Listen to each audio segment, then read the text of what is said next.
Good evening, good afternoon. How are you doing? Thank you all for coming and hearing of the news. I'm just here to give you some information that you may not have heard out here in the news sphere. So thank you for joining me. Hit the like button if you like what you're hearing. And, let's get into it. Now, we have all heard this Cash Patel situation. We are all caught up on that. He totally messed up his whole case when he was doing that press conference with Todd Blanche. But I only caught the end of the press conference with Todd Blanche. I only saw him fuddling around and messing up his own case, Cockeyed Patel. What I did not even understand until yesterday evening, that the Justice Department has filed a lawsuit against the Southern Poverty Law Center. You know, the Southern Poverty Law Center that has helped represent people who were wrongly accused, help people keep their civil rights, fought all of these fights for civil rights, and now this Trump Department of Justice is trying to say that the Southern Poverty Law Center was money launderer. This is what they came out to announce that day. If you guys are aware of that, I don't know. But I want you to understand that had not it been for the Southern Poverty Law Center, a lot of people, civil rights would have been abused, and a lot of people would have wound up in jail. They also represented a lot of people who were poor, who did not have the ability to obtain any type of attorney, much less a good attorney. They also represented these people. So, the case that they are bringing against the Southern Poverty Law Center are, quite peculiar. They're trying to get them on some big RICO type charges where they can make charges way larger than what they really are. So let's understand that this case came about in Alabama. In Alabama, known for their racist ways and policies. So, Alabama bought a case against the Southern Poverty Law Center.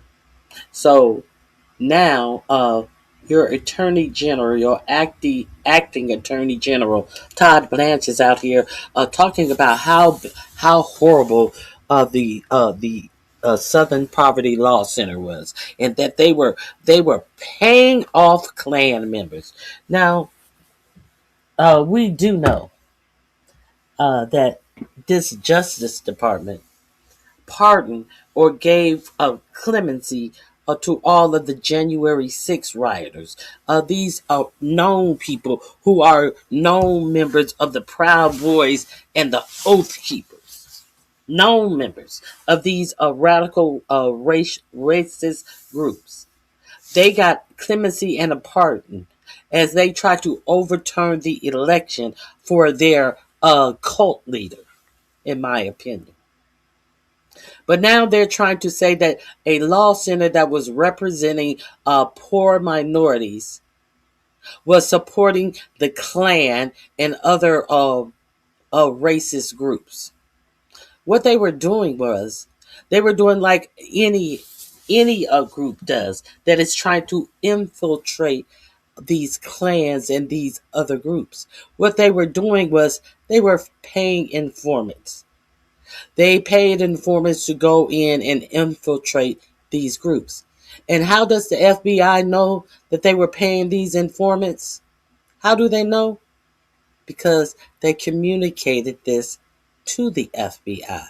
So you get Cockeye Patel in, and he's in trouble. A story comes out about him in the Atlantic, about him being a lush, about them having to use a battering ram to open his home door because there's no response for him, about all the days that he shows up to work drunk and obviously smelling drunk, looking drunk, being drunk, all of the days that he has taken off work, no call, no shows, and he's the head of the FBI. All the firings he did on for retribution, the lawsuits that agents have against the FBI for their illegal firing. So when the story comes out here about him in Atlantic, they want to make you feel like this motherfucker has been doing something. So they say that, okay, we're gonna sue the Southern Poverty Law Center because they were paying the Klan, and they trotted their ass out here and told you just that. Let's review their little press conference that they gave, and then we're going to talk about it. Hit the like button or double tap your screen if you're watching on your phone. I would appreciate this. So let's get into their little press conference and what they presented to the public.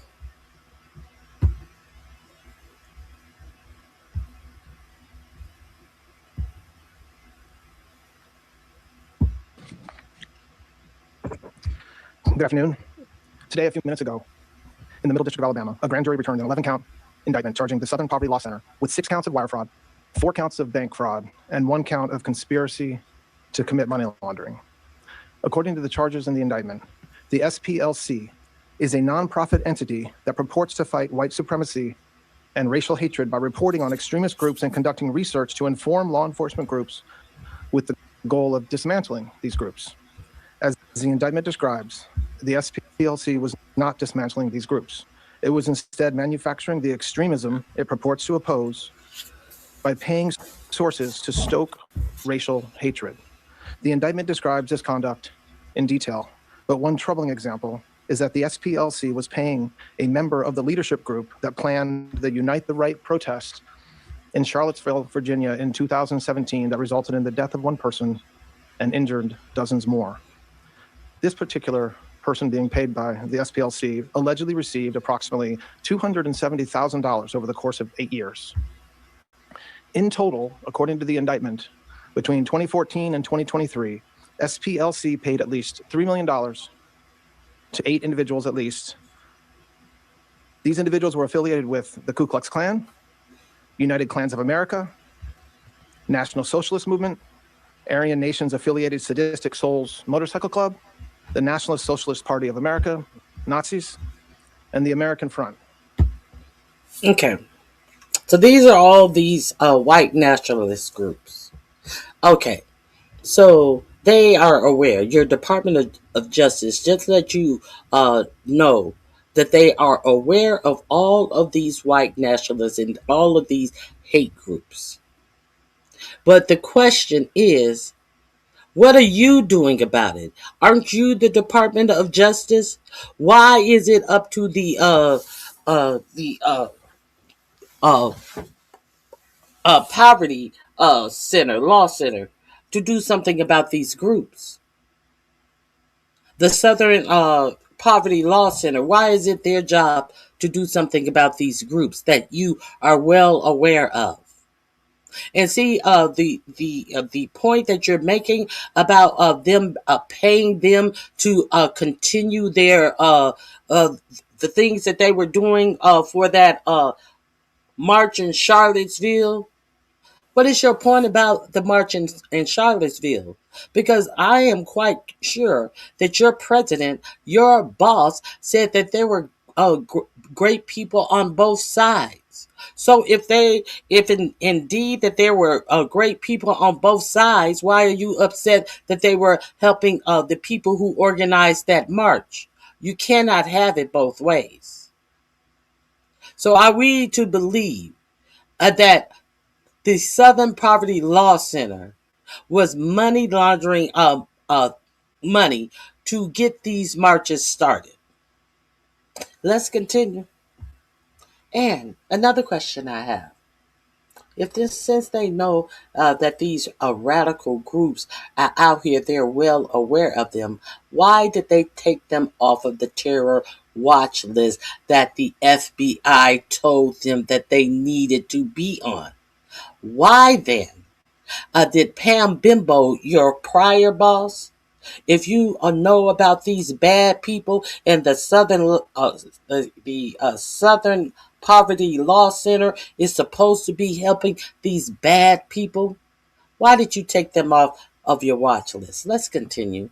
We're not playing games. Now, as the indictment lays out, after SPLC paid members of these extremist groups, it created work product that reported on these activities that the members participated in or contributed to. And to So, after they paid them, they got information on these groups. They created work product. They got information and they collected information that they got from these groups. So it was futile. Them paying informants rendered information to them. And what? that end, it was doing the exact opposite of what it's told its donors it was doing. Not dismantling extremism, but funding it. To carry out this scheme, SPLC Not dismantling, but funding it. Because they collected information that you and your officers and your FBI, CIA, Department of Justice, sheriffs, police officers did not do. So how are they funding it? How are they further funding it? When they're getting information, when they're having to pay information, informants to get information that our Justice Department has no interest in getting. They're trying to make a case to bring to you because we know if we just make a complaint, if we just tell you exactly who did it, you gonna come back and say, "Oh, we don't have enough to make a case. We don't have enough to make a case." So these people are paying people to give you undeniable information that you can't turn these cases away. But they are helping funding these groups. Let me tell you, these groups were around in America long before the Southern Poverty Law Group was in America. Because these groups were around, it's the reason why the Southern Poverty Law Group was created.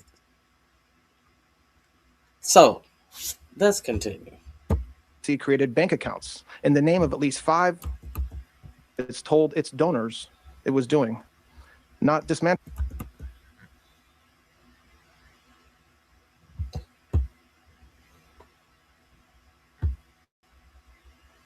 Hold on. After SPLC paid members of these extremist groups, it created work product that reported on these activities that the members participated in or contributed to. And to that end, it was doing the exact opposite of what it's told its donors it was doing. Not dismantling extremism, but funding it. So, you're here to protect the donors. You are here to protect the donors to the Southern Poverty Law Center. Is that who you're here to? Did the donors go into Alabama and complain that they wasn't getting what they put their money to? Did the donors make a complaint? Uh, are you gonna list any complaints from the donors? Since you're saying the donors didn't get what they were donating their law to, did the donors who donated their money to 45, 47 after he bombards their emails with requests and this is urgent and we must do this, be a gold member, be the only person who gets this gold coin because you're a treasured member, and if you send me 25, did they get what they donated for? Did they get any lower costs? Did they get any their grocery bills go down? Did they get America first? Did those donors get what was promised to them? But uh, but they're not complaining.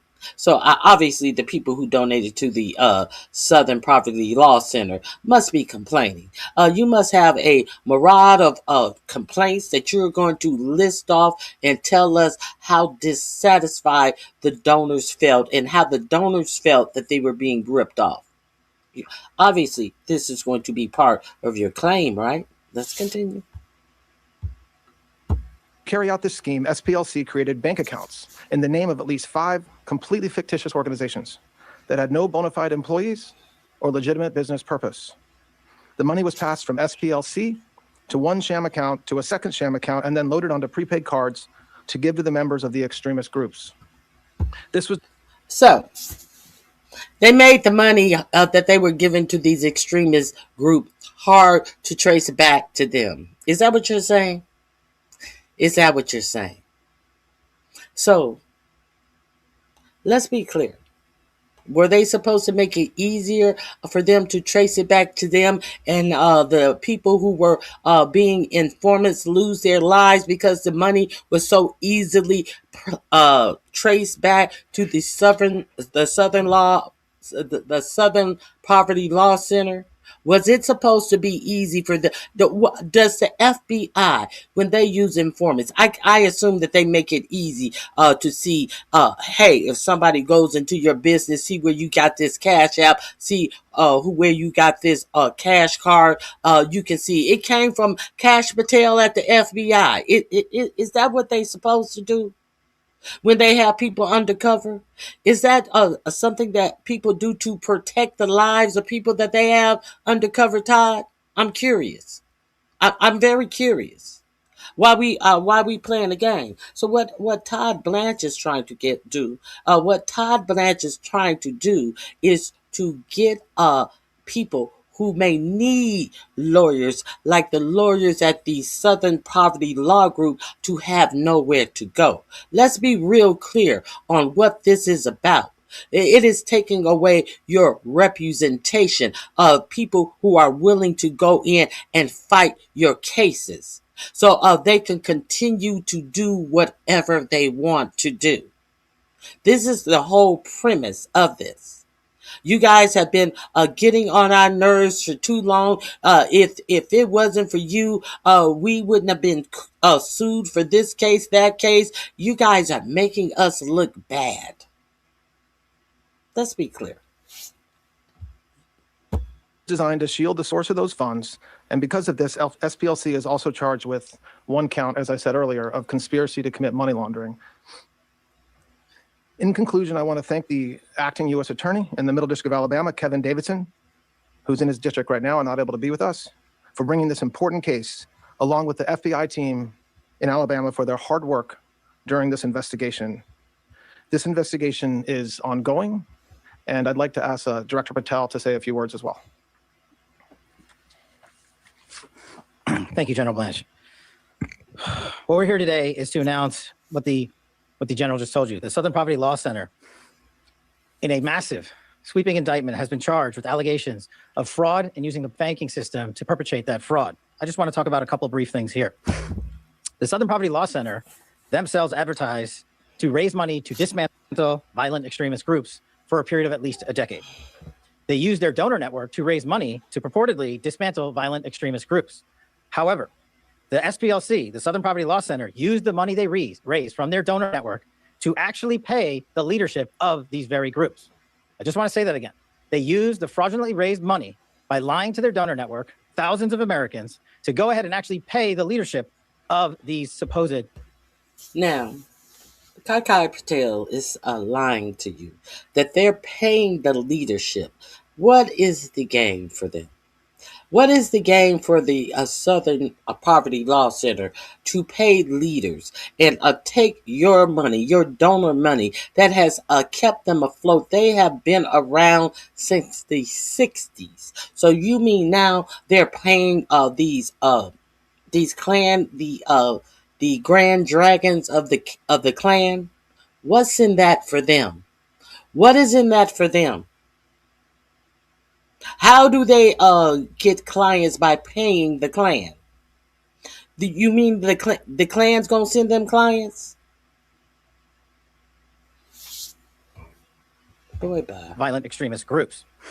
The groups, as the general laid out, include the Ku Klux Klan, the United Klans of America, Unite to Right, National Alliance, the National Socialist Movement, the Aryan Nation Motorcycle Club, and the National Socialist Party of America, and also the American Front. In at least one of these matters, our investigation revealed that funds were used to facilitate the commission of further state and federal offenses, totaling over $3 million. $3 million. Furthermore, our investigation revealed that the Southern Poverty Law Center, on top of perpetuating this wide... Did he say a whole whopping $3 million? $3 million. This administration that is that only talks in billion. Your own president is suing the Treasury for $10 billion. I know goddamn well he didn't come out here and say something about $3 million. You have used that company jet to fly your bitch around and cost the taxpayers way more than $3 million in the first year that you have been over the FBI. But you are saying that someone here to protect and to represent poor and minority people have scoundreled with $3 million by paying the Ku Klux Klan, the same people who they are defending their clients against. Okay, Cash. Okay, go ahead on. Spread, decade-long, multi-million-dollar fraud conducted more criminal activity. They attempted to hide their criminal activity from our financial banking network. They set up shell companies and entities around America so that the financial institutions that we rely on as everyday Americans were deceived in believing that money was not coming from the Southern Poverty Law Center in the perpetration of this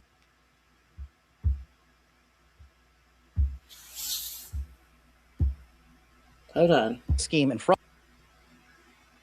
but rather fictitious entities they stood up to perpetuate this ongoing fraud.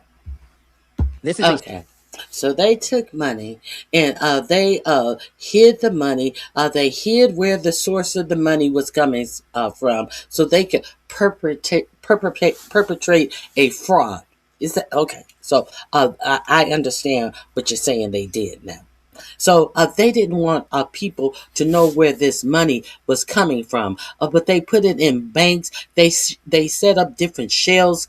Now, even Todd Blanche didn't say anything about setting up shell companies. Todd Blanche said that they put money in the bank and then they opened up 2 different names and then they paid people out by this. Now we got shell companies involved in this, right? Okay, and we're talking about a total amount of what did he say? $3 million. In the meantime, in between time, let's look at this, why don't we? In the meantime, while all of this is going on in Alabama, what's going on under your nose, Kakai Patel? Maybe you can't see what's going on right under your nose. Can you, Kakai Patel? Let's see what's going on under your nose. Ozzy replies to Trump rant about NATO not being there for us. You can run a country with 600,000 homeless people sleeping on the streets tonight. A country where 40% of the adults can't cover a $400 emergency without borrowing money. Is this the one I wanted? This may not. Wait a minute. This may not be the one I wanted. Okay.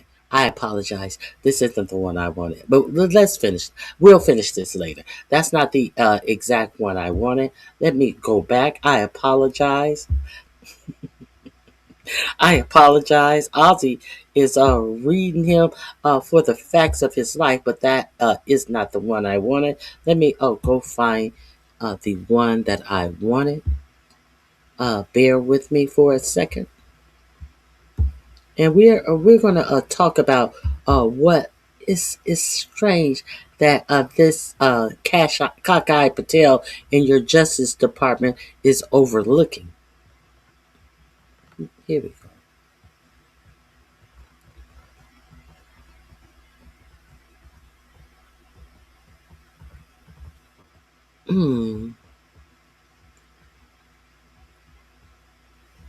Is this it? No, that's not it. I apologize. I should have saved it. Hold on 1 second.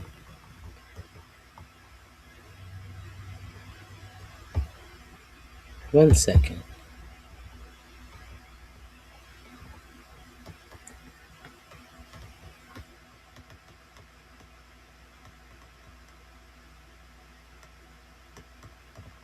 Oh God, I don't think I can find it.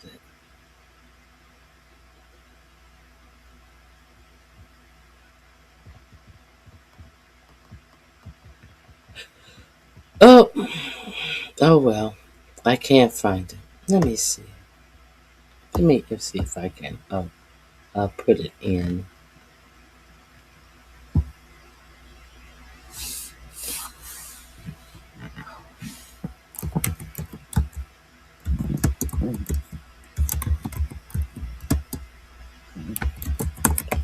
It's about the donors to the ballroom and how Trump has been hiding the donors to his ballroom, and he doesn't even want you to know. Here it is. Here it is. This is what I want to share with you right here. While we are talking about a law firm that represents poor people to make sure that their civil rights are not being trampled over and ignored by police officers and sheriffs in these different little small town in what is it, Arkansas. Uh, do we understand why Arkansas may be interested in the Southern Poverty Law Center? Yeah, because they probably had so many lawsuits up their ass for them ignoring the damage that has been done to the citizen by these radical right hate groups. So let me share this with you. But this is happening right here in Washington, and they talking about $3 million. But let's see what's happening right there in Washington, D.C. The Trump administration contract governing hundreds of millions of dollars in private donations to build President Trump's White House ballroom shields donors' identity, excludes the White House from conflict of interest protections, and was disclosed only after a lawsuit and a judge's order. Records obtained by the Washington Post show an agreement establishing the legal and financial framework for the planned $400 million undertaking, the most significant change to the White House in decades, was signed in early October, less than 2 weeks before the demolition crews started destroying the East Wing. So you mean to tell me, uh, uh, 2 weeks after the demolition started, 2 weeks after the idea happened. Do you think that he had not already talked to these donors and then decided to tear the White House down as quickly as 2 weeks? Do not think he had already had this money put set aside? So if he had this money set aside, where was it set aside? Who are these donors? Isn't this the same thing that they are accusing the now? I don't think that there's any complaints from the donors in this Southern Poverty Law Center. We know there are no complaints in this ballroom. We know there are no complaints. There are just more people giving and giving and giving. But the question is, what do the donors who are giving to the Southern Poverty Law Center have to gain?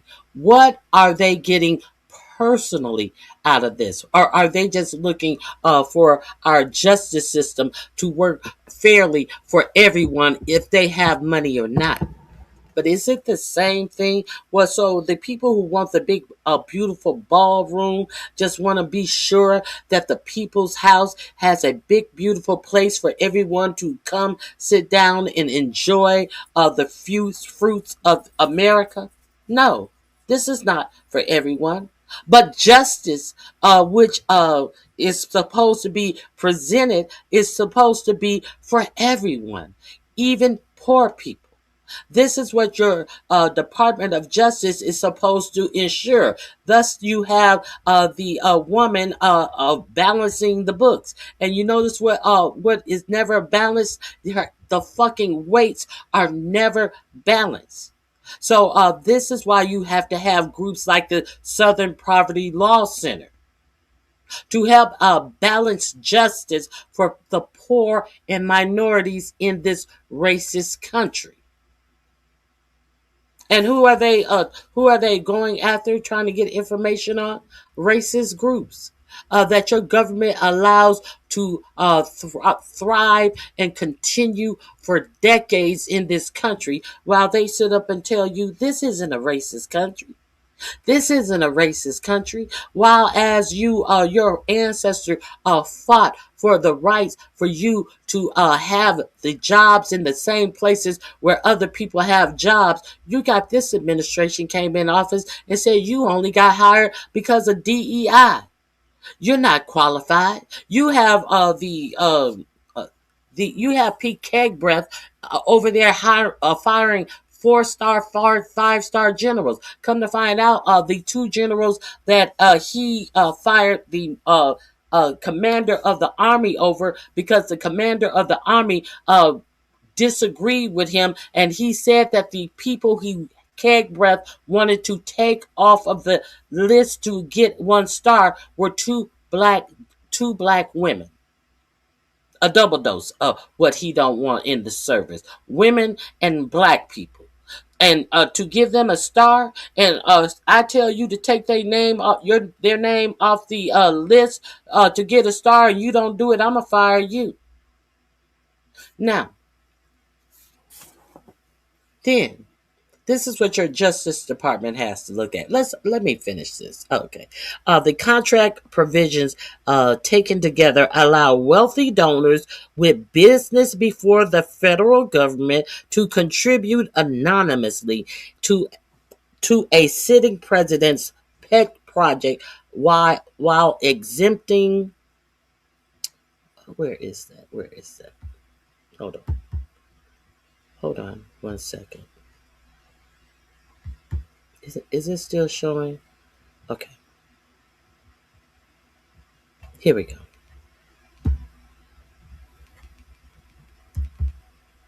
The Trump administration White House ballroom contract shields donors' identities. Okay, here we go. The President Trump knew he was going to tear down the East Wing at least 2 months before doing so, court documents show. But he never told the public. White House officials have declined to disclose the total amount raised, the identities of the donors, or until recently, basic details about the White House ballroom design.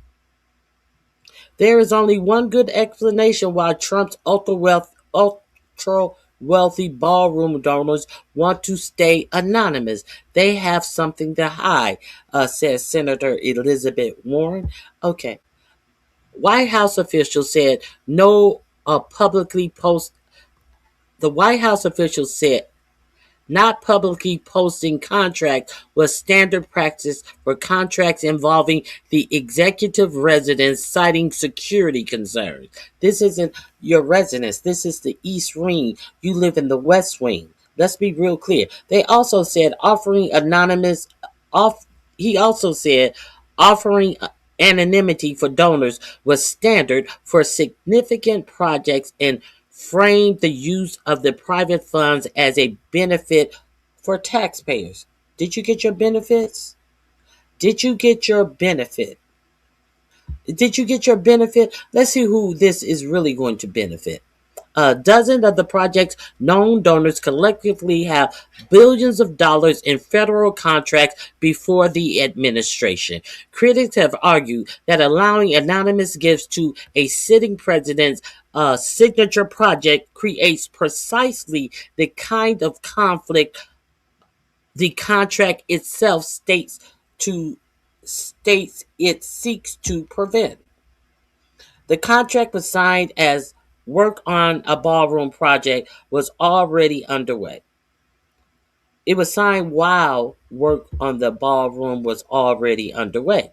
12 days after it was signed, demolition crews started tearing down the East Wing. The existence of the contract was not disclosed at the time. Trump is pushing to finish it before the end of his second term in 2029. So now we see that these billionaires have hundreds of billions of dollars in contracts. What is it? Dozens of the project's known donors collectively have billions of dollars in federal contracts before the administration. Before the administration means that these contracts are still needing to be approved, but they are chasing down the Southern Poverty Law Center for protecting poor people. This is what this administration is up to. So I just wanted to be sure to show you that. I really wanted to make sure I showed you that. So let's see what exactly does the Southern Poverty Law Center do for you. Hey, the Bushes. Oh, bye, Dusty. You have the right name, Dusty. A plan was already in place. The public just wasn't aware. Exactly. Hey, Tim Smith, thank you for being here. Being saying for years that the Trump agenda is the seabed. He ain't interested in bedding down anywhere else. I concur. I concur. So let me give you more information about the Southern Poverty Law Center that you may want to know from the president of the Southern Poverty Law Center. I'll try. I'll go to him and let's get into it. Here we go.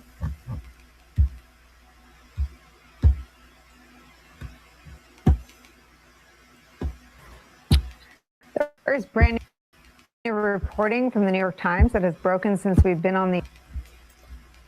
I'll get to that in a few. I want to share with you this stuff. This is from, oh, I believe this is from Roland Martin. The links to everything that I leave are in my description box. I just want you to hear from the president of the Southern Poverty Law Center and what he has to say about this lawsuit that was brought against them. I hope my computer is not acting up. Oh God. Oh goodness. Don't do this. Wrong time, wrong place. Hold on 1 second. I may have to reboot this page. I have so many tabs open. I apologize. But I just want you to hear what he has to say. He said he is not afraid of this lawsuit. He says, bring it on. Let's reboot this page. Here we go. So let's get into it.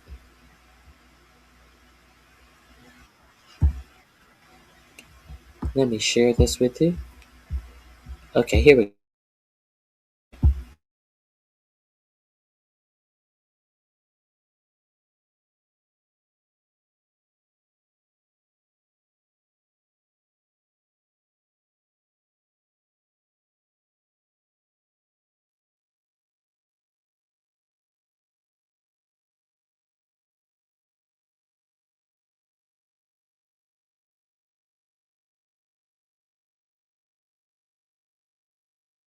All right, we have some breaking news that just came down. The Southern Poverty Law Center has just been indicted by the Trump Justice Department. Now, this is something that we were going to be covering anyway. This is a Montgomery-based civil rights group, as you know.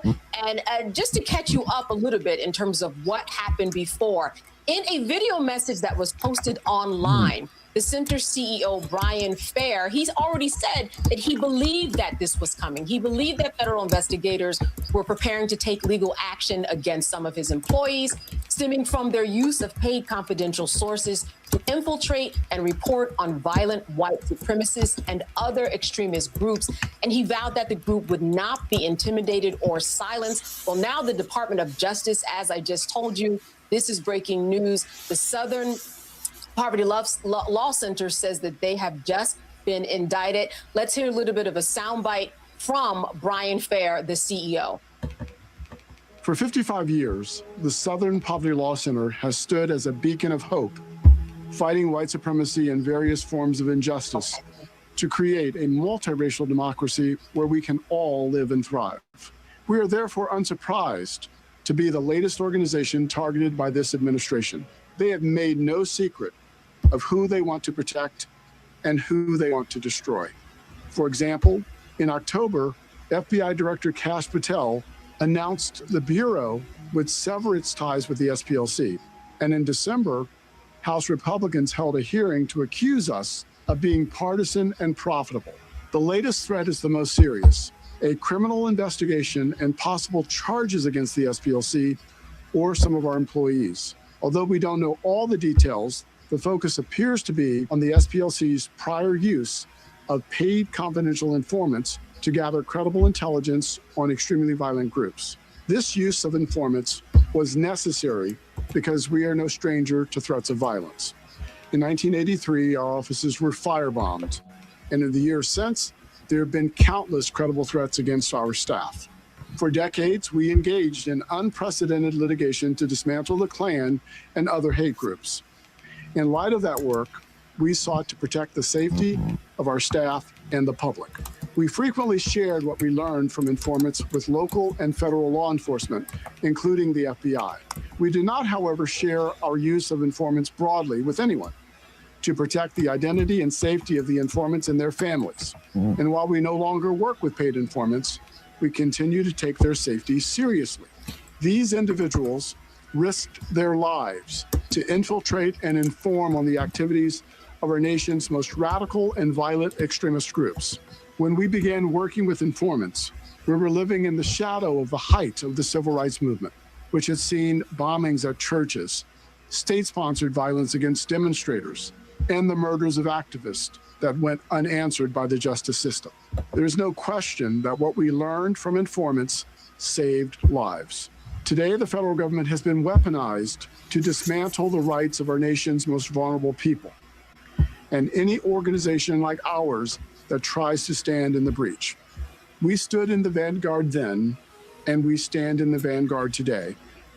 We will not be intimidated into silence or contrition, and we will not abandon our mission or the communities we serve. This moment in history finds Americans in a critical struggle between those who continue to pull and bend the arc of history toward justice and those who resist progress. We will vigorously defend ourselves, our staff, and our work. We will continue to fight hate, and we will continue to seek a safer and more just world. We trust that the many people and organizations who share our commitment to defending civil society will stand with us as together we fight injustice. Thank you. Okay, you can see the rest of this commentary on Roland Martin's page. The link is in my description box. Now, on a personal note, this is something that I feel is important for me to do. I feel that the Southern Poverty Law Center has been here for centuries. What did he say? Over 50 years? Over half of my life. I'm just 25, right? I feel that it is important that me as an individual that has benefited from the Southern Poverty Law Center being here, even though I have not individually had a case that they needed to fight for me. The fact that they have fought cases for other people like me have made my life much easier. And now that they are fighting for their future, I think that it is important for me to do what those before me have done to help them fight cases for poor people and disenfranchised people and minorities. I am going to make a donation to their group. You can do what you want to do. You can do what is important to you.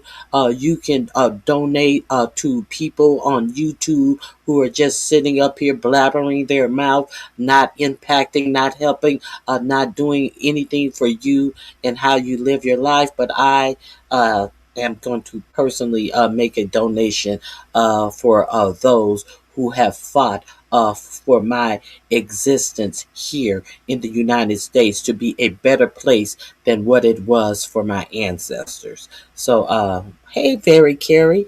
Uh, it was founded in 1971 in Montgomery, Alabama. Thank you, John Reed. Okay.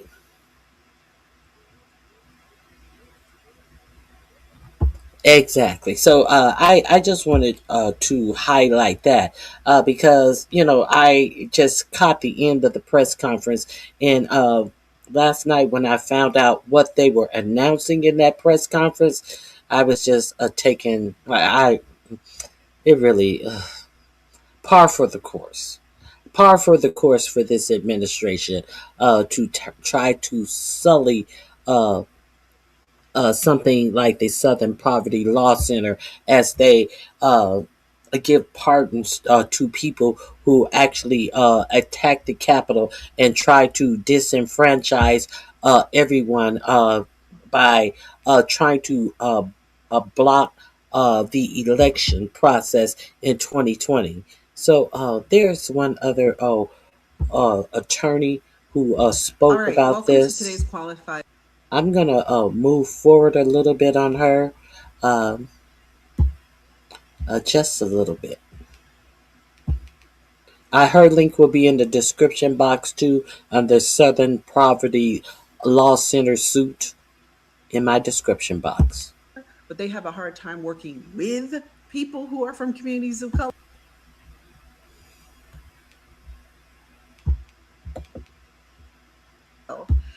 Who allegedly is drunk all the time, and Todd Blanche, who is Donald Trump's former personal attorney, what they are doing,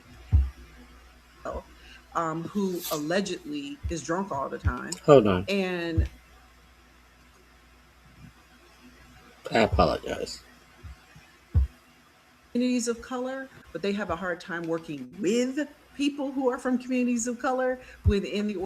Now she's an attorney, and she says even though every okay, the link will be in my description box. Organization on a peer-to-peer level. So I'm not here to say that the Southern Poverty Law Center is beyond reproach. What I am saying is what the Department of Justice with Crazy Eye Cash Patel, who allegedly is drunk all the time, and Todd Blanche, who is Donald Trump's former personal attorney, what they are doing is basically think of how RICO charges were the way to get at the mob.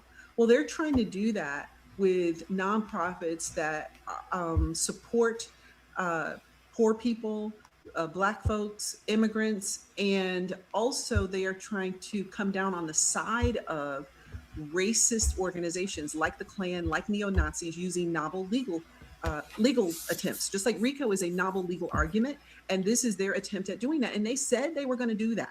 So this was really their first big salvo in that war, which is why Democrats have to stop talking about, well, let's not talk about a culture war. Baby, they are in the middle of a war with us, and nobody seems to be noticing. So what the Department of Justice is doing, and this is really interesting because this former federal prosecutor said, and this is from The Guardian, he says, it's very odd to charge a corporate entity with these crimes. And basically, they're saying they were money laundering and wire fraud. And the former federal prosecutor who handled financial crimes, he said to prove wire fraud, well, you have to show the defendant had intended to defraud. And basically what the government is saying is, oh, people donated money. And at one point, the Southern Poverty Law Center had a program to infiltrate these hate groups. And they paid informants to infiltrate the hate groups, which is not unheard of. And they actually had a tight relationship with the FBI, where they would share information about, they plan to blow up this building, they plan to go to this rally and do damage, and the FBI would intervene. So the reason the FBI knows about this is because they had a longstanding relationship where the Southern Poverty Law Center did this type of, this type of activity to infiltrate these organizations. But what the Department of Justice is saying is, oh, you defrauded donors and you gave material funding to a hate group. Now, on the face of it, it sounds like, oh, the Justice Department is on the side of stopping hate groups. No, the Justice Department is playing a too cute, too smart by half game with the law. They are trying to create a ridiculous argument that the Southern Poverty Law Center defrauded donors by paying informants in these right-wing, vicious organizations to get information. And a lot of this comes down to the fact that they are mad that the Southern Poverty Law Center included Turning Point USA and Charlie Kirk as right-wing extremists, which they are. And so as a result, they seek to punish nonprofits that do this. And so, I mean, this is something I may not be explaining it clearly enough. Oh, sweetheart, you are explaining it crystal clear. They have included Turning Point USA and Charlie Kirk as right-wing extremists. The same Turning Point USA that they're trying to stuff down the mouths and the throats of children in every school. Now they wanted to every college in the United States. Now they want to bring it to every high school in the United States. The Charlie Kirk that they let lie in repose in the Capitol building, but they would not let Jesse Jackson. They refused to let Jesse Jackson lie in there. The same Jesse Jackson that negotiated to get our military hostages freed. Yeah. Sister, you are crystal clear. The same Charlie Kirk they were wrangling their hands over, and the same Charlie Kirk that after his death they made this NSPM7 that figured out ways to determine United States citizens as, what did they want to call us? Domestic terrorists. All of this came behind Charlie Kirk. A easy way to vaguely say vague terms like you're anti-Christian, you're anti-capitalist, you're anti-traditional families. All of these notes that that's kind of vague. What is anti-Christian? What is I don't care. We're going to say that that's what you are, and therefore you are a domestic terrorist. But I haven't committed any domestic terrorism or crimes. But see, the good thing about that NSPM7, they talk about pre-crimes. What is a pre-crime? That is they're saying that, hey, you haven't committed the crime yet, but we have still have marked you as a domestic terrorist based on what you do. Not the crimes you commit, based on what you do, who you are, what protesters you go to, what social media statements that you give a like to. We're gonna put you in the category of a domestic terrorist because you show pre-crime tendencies. Now, if you're not familiar with NSPM7, go over to Ken Klippenstein. I'm gonna drop his link in the chat because see, these are the things that you should be knowing about. You should be knowing that the government have set up camps for your children.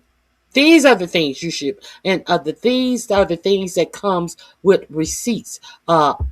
You can be sure that his reporting always comes with receipts. He always have a receipt from some government agency about the story he is speaking on. And please, I beg you to read up on NSPM 7. Your media is not talking a lot about this. This is a very dangerous order that your president signed into law. Very well, Congress is supposed to make law, but we're neither here nor there within the making of laws under this administration. Okay, this is the executive order that your president signed. So I hope you guys go over there and read some of the things that this administration has in store for you. There's the link right there. Please tap the screen twice and give this video a thumbs up. Yes, I thank you very, Carrie. So let's continue. But what I'm trying to say here is they are trying to use the law to prevent an organization that tries to stop hate groups from stopping hate groups. And they're trying to pretend that that organization funded hate groups. Do you see the game of Twister they're playing? But basically, they are intervening on the side of race-based hate groups. And they intend to do this. And I mean, they knew, the Southern Poverty Law Center knew this was coming, apparently. And they are saying that, they were lying to donors that the money was being used to dismantle violent extremist groups because some of the informants used the money to fund the extremist groups. Sir, ma'am, whoever you are, however you express yourself, that's bananas. The money was used by the informant, however the money was used, but the information the informant gave was what was key. And the way they are trying to be too cute by half, that they are trying to, be on the side of donors. What donor? Who are they suing on behalf of? And what they lied to banks and all this kind of stuff. To establish that an entire corporate entity had an intent to defraud is extraordinarily difficult. That's what the federal prosecutor is saying. And the thing of it is, I don't think, and the prosecutor doesn't think they can prove their case at trial. But what they are trying to do is signal, like the bat signal. See, I'm gonna come back to that bat signal because remember I told y'all Donald Trump dressed as Jesus was a bat signal. This is a bat signal for the election. They are electioneering. They are telling white nationalists, white supremacists, former Christian white nationalists who are now religious white nationalists that they are on their side, and they are willing to sue and prosecute and persecute organizations that go after them, that go after race-based organizations. This is crazy. And the way Southern Poverty Law Center explained it is that they started to use informants because in 1983, their offices were firebombed and they had credible threats against their staff, which they always had. I talked about this before, but when white people do work on the side of Black people, they are really in danger. I mean, or when they go up against the system of white supremacy, like what we saw in Minnesota on behalf of immigrants, they will try to kill you. So this is why the Southern Poverty Law Center started engaging informants. And so last year, the FBI said they were going to end a long-standing relationship with the Southern Poverty Law Center because, you know what? They don't care if white supremacists threaten to blow us up, shoot us up, or bomb us. They are not interested. They don't even have any intelligence in those organizations anymore. And what they are telling those organizations, you are okay. You're free to operate. You're free to do whatever you want. And if you don't think that's a message for the midterms, we're talking about the Klan. We're talking about neo-Nazis. We're talking about serious, serious organizations, okay? Okay, so she is an attorney. Go over there and visit her page. The Shy Done. The Shari Done. Okay, let me, I'm going to, her link is in the chat for this video. And it's on my description box. Let me drop the link in the chat. Go over there, and I just hope you go over there and listen to people who can give you real information, how it is based in actual law, as opposed to hyperbole or what I think, and I don't know what I'm talking about. This is a real attorney. Yes, correct. and they are trying to protect their people. See, because they know they love the uneducated voter, so they know if they get a uneducated white supremacist out here harassing you at the polling stations, if they get ICE out here and white supremacists out here uh, running amok and harassing you and being in your face, what is the likelihood that they're going to have to shut this whole country down? And like they said they were going to do in Project 2025, what is the likelihood of stirring up this comfortability in white nationalists that this whole country will be put on a shutdown? That's all I'm saying. Hey, that green vegan. It is good to see you. I know a little something, something, but I will not act like I'm alone in this. I will direct you to where I get this information from, because it's not about me. It's about giving information. That's all I want to do, is share information with you. Now, the information I want to share with you is about they fired the guy who was over the Navy. It's a big brouhaha. A big brouhaha. That is the U.S. Navy secretary fired comes after Navy personnel. Wait a minute. Hold on. This may not be the one I want. I want to talk about the guy who was fired from the Navy. Yeah, that's the only one. Okay, so I want to talk about him, and you guys may not remember when he got his position. When he got his position, I thought that something was awful strange that he got this position in the first place. U.S. Navy Secretary fired comes after Navy personnel blocked the Strait of Hormuz. Now, it also has come out that Hegseth was not fond of this Navy commander. So let's hear the story, and let me remind you of the story I gave you when he was hired. And everything around the war in Iran. The Secretary of the U.S. Navy fired from his job in the middle of it all. He's the latest top military official forced out of the Pentagon during a war. Iran's Revolutionary Guard Corps says that it seized 2 ships crossing the Strait of Hormuz, but the White House says it does not consider the actions a violation of the ceasefire. Yeah, meanwhile, a new report claims that it could take months to reopen the Strait of Hormuz, even if there is a deal with Iran. ABC's Martha Raddatz is in Washington. Hey guys, Secretary of Defense Pete Hegseth has fired dozens of senior leaders since he took office, from the chairman of the Joint Chiefs to the Chief of Staff of the Army, and now, even in the middle of a massive naval operation in the Strait of Hormuz, firing the Secretary of the Navy. It was sudden, unexpected, and came without explanation. Navy Secretary John Phelan fired. A Pentagon statement on X saying that Phelan is departing the administration effective immediately, adding, "We wish him well in future endeavors."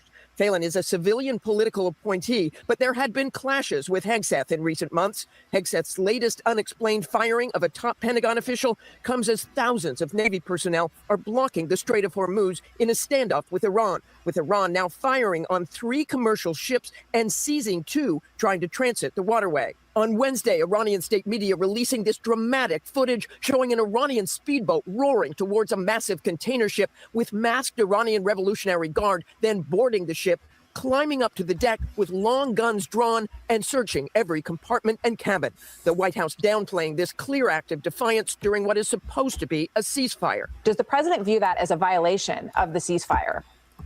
No, because these were not U.S. ships. These were not Israeli ships. These were 2 international vessels. Today, despite the president's repeated threats to reopen the strait, cargo ships and tankers clustered outside.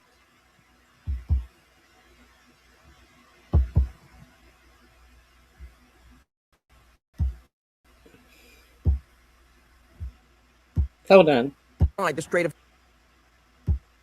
Hormuz unable to pass. This morning, Iran saying they What sense did that make with that she just said? It doesn't bother her because these weren't American ships and these wasn't Israeli ships. So therefore, all of the ships that did go through. Now, it has been reported in other media that up to 30, is it 28 or 38 ships have gone through the Strait of Hormuz. And quite a few Iranian tankers full of oil have gone through the Strait of Hormuz. Now, we hear they asked Caroline Leavitt, does it matter that these two ships went through?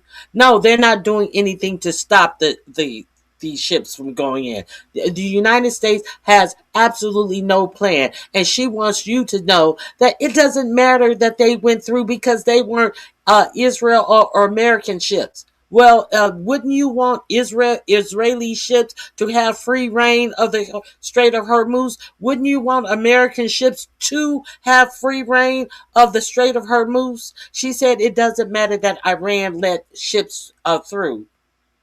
What sense does it make? I thought you wanted the Hormuz open to all ships.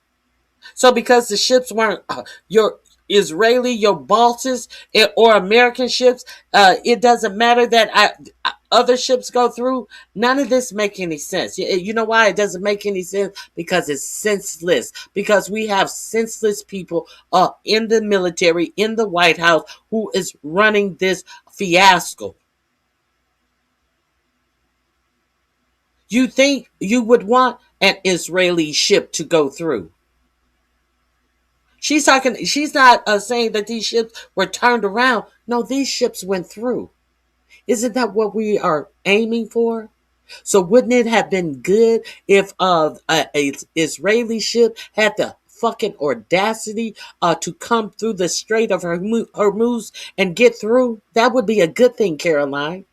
You're making no sense, Caroline. Go to the light, Caroline, because you're making 0 sense. Okay, so I'm gonna drop the link to this video in my chat because you heard Marsha Raddatz say that this guy over the Navy, he was a civilian. Understand that the guy who was in the Navy, he has never who was over the Navy, he himself has never did any service. He has never been a service member in any capacity. Did you know that? Did you know that he has never been in any branch of the armed services? But he was over the Navy. See, because when this happened, I talked about it. I said that this sounds crazy. How are you going to put this man over the U.S. Navy and he's never served anywhere, not even the Navy? So let's review. Who this man. Who this man was. I remember there was a big brouhaha about people going to a fundraiser. Maybe it's in this story. Let me enlarge this so you can see who was over our Navy. Epstein files reveal John Phelan. John Phelan, yes, this is the guy we're speaking about. Why are we speaking about John Phelan and the Epstein files revealing something about John Phelan, huh? Epstein files reveal John Phelan and other high-profile figures tied to flight manifest, which means he has been on Jeffrey Epstein's plane. This is John Phelan, and you should see his lovely, lovely wife. You should see his trophy wife, a former Dallas Cowboy cheerleader. She came up. She came up. But the only thing she has to do is roll over and service this. But hey, she's a champ. That girl's a champ. Okay, let's continue. Newly released Department of Justice document tied to Jeffrey Epstein have renewed scrutiny of prominent figures connected to the late sex offender, including John Phelan, who was named Secretary of the Navy in 2024. Phelan, a businessman and collector with no prior military service, came under attention after reports showed his name on flight manifests that appeared to list passengers on at least 2 transatlantic trips with Epstein. Media outlets published logs that include Phelan alongside Epstein and other men, while several passengers' names remain redacted in the release pages. Whose names they were supposed to redact in those pages? The name of the victims of Epstein. So while they have Phelan's name and other men on the plane, uh, several passengers' names remain redacted in the release pages. I wonder whose name. Now, this guy was some big art collector, and they said something was very peculiar about the kind of art that he collected. They said a lot of his art was kind of risque. Some of it, he did a lot of news, but some of it was even on the vulgar side of things. And he has his artwork. Hey, everything ain't for everyone. Especially in things like art. What strokes your boat is not going to stroke my boat. But they say that he has his artwork all over his homes. I think he has a home in Palm Beach, and he has a huge mansion in Aspen, Colorado. So this is what he was known for prior to getting the job of commanding our Navy forces. Before his appointment as the 79th Secretary of the Navy, Phelan was best known in press coverage for his art collection. Art World Reporting describes something of his holdings as sexually themed. For example, NetArt noted that a video installation displaying decades of Playboy centerfolds and his Aspen home features a mirrored floor by Walded Beasley that his wife said prompts strong reactions from guests. So, the other article that I read, the wife kind of implied that when people walked across this mirrored floor and realized that it was really a mirrored floor, it invoked some animalistic writhings and different type of behavior in these people, knowing that they could walk across the floor and everything under what they were wearing was visible. That's how I got it. That's how I got it. Okay, so their homes has been in many magazines. Google them. I saw a picture of the living room with the mirrored floor. Just check them out. I think they have been in Architectural Digest too. I think it was. Yeah, I think it was. The Aspen resident hosted a high dollar Trump fundraiser in August of 2024. This is all I want to get to. I'm going to drop this in my link as well. The Aspen resident hosted a high dollar Trump fundraiser in August of 2024. News report also noted that the plane Trump used to travel to the event had previously belonged to whom? It previously had belonged to Epstein, a detail the campaign said was coincidental. Documents published the following year include flight manifest listing Phelan's name on at least 2 transatlantic flights with Epstein's. What the documents show and what they don't. Outlets including CNN, The Washington Post reported on the flight logs and related documents. The Post coverage highlighted the presence of Jean-Luc Brunel, a model agent later accused of abuse, who died in custody in France. Some news reports reference the aircraft nicknamed the Lolita Express, a label linked to allegations by Epstein accusers that young women and girls were sometimes aboard. Yeah, there you have. There you have it. I just, I don't know if anybody alerted you to that when they were doing this big brouhaha of the Navy guy who was fired. But I just wanted to remind you of what I told you about when they hired this credent.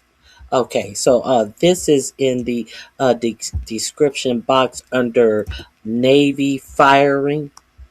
You can go and finish and peruse that article at your leisure. Okay? Let me see what y'all saying. Let me see if I am getting any response to that. Coyote heathen. Oh my god. Listen. Why you come up in here? Why Coyote Heathen? I don't know who you are, but you just fucking gave me tremors. You just took me back. You gave me nightmares for the past 2 or 3 nights. Goddamn Coyote. They fired him because he wanted to do things fairly, and that's not how they do it. No, ma'am. Israel is at war with Iran. Coyote Heathen. Do you know that a coyote almost got my little Saucy, my little dog, a couple of nights ago? Coyote Heathen, I am waiting for something for you.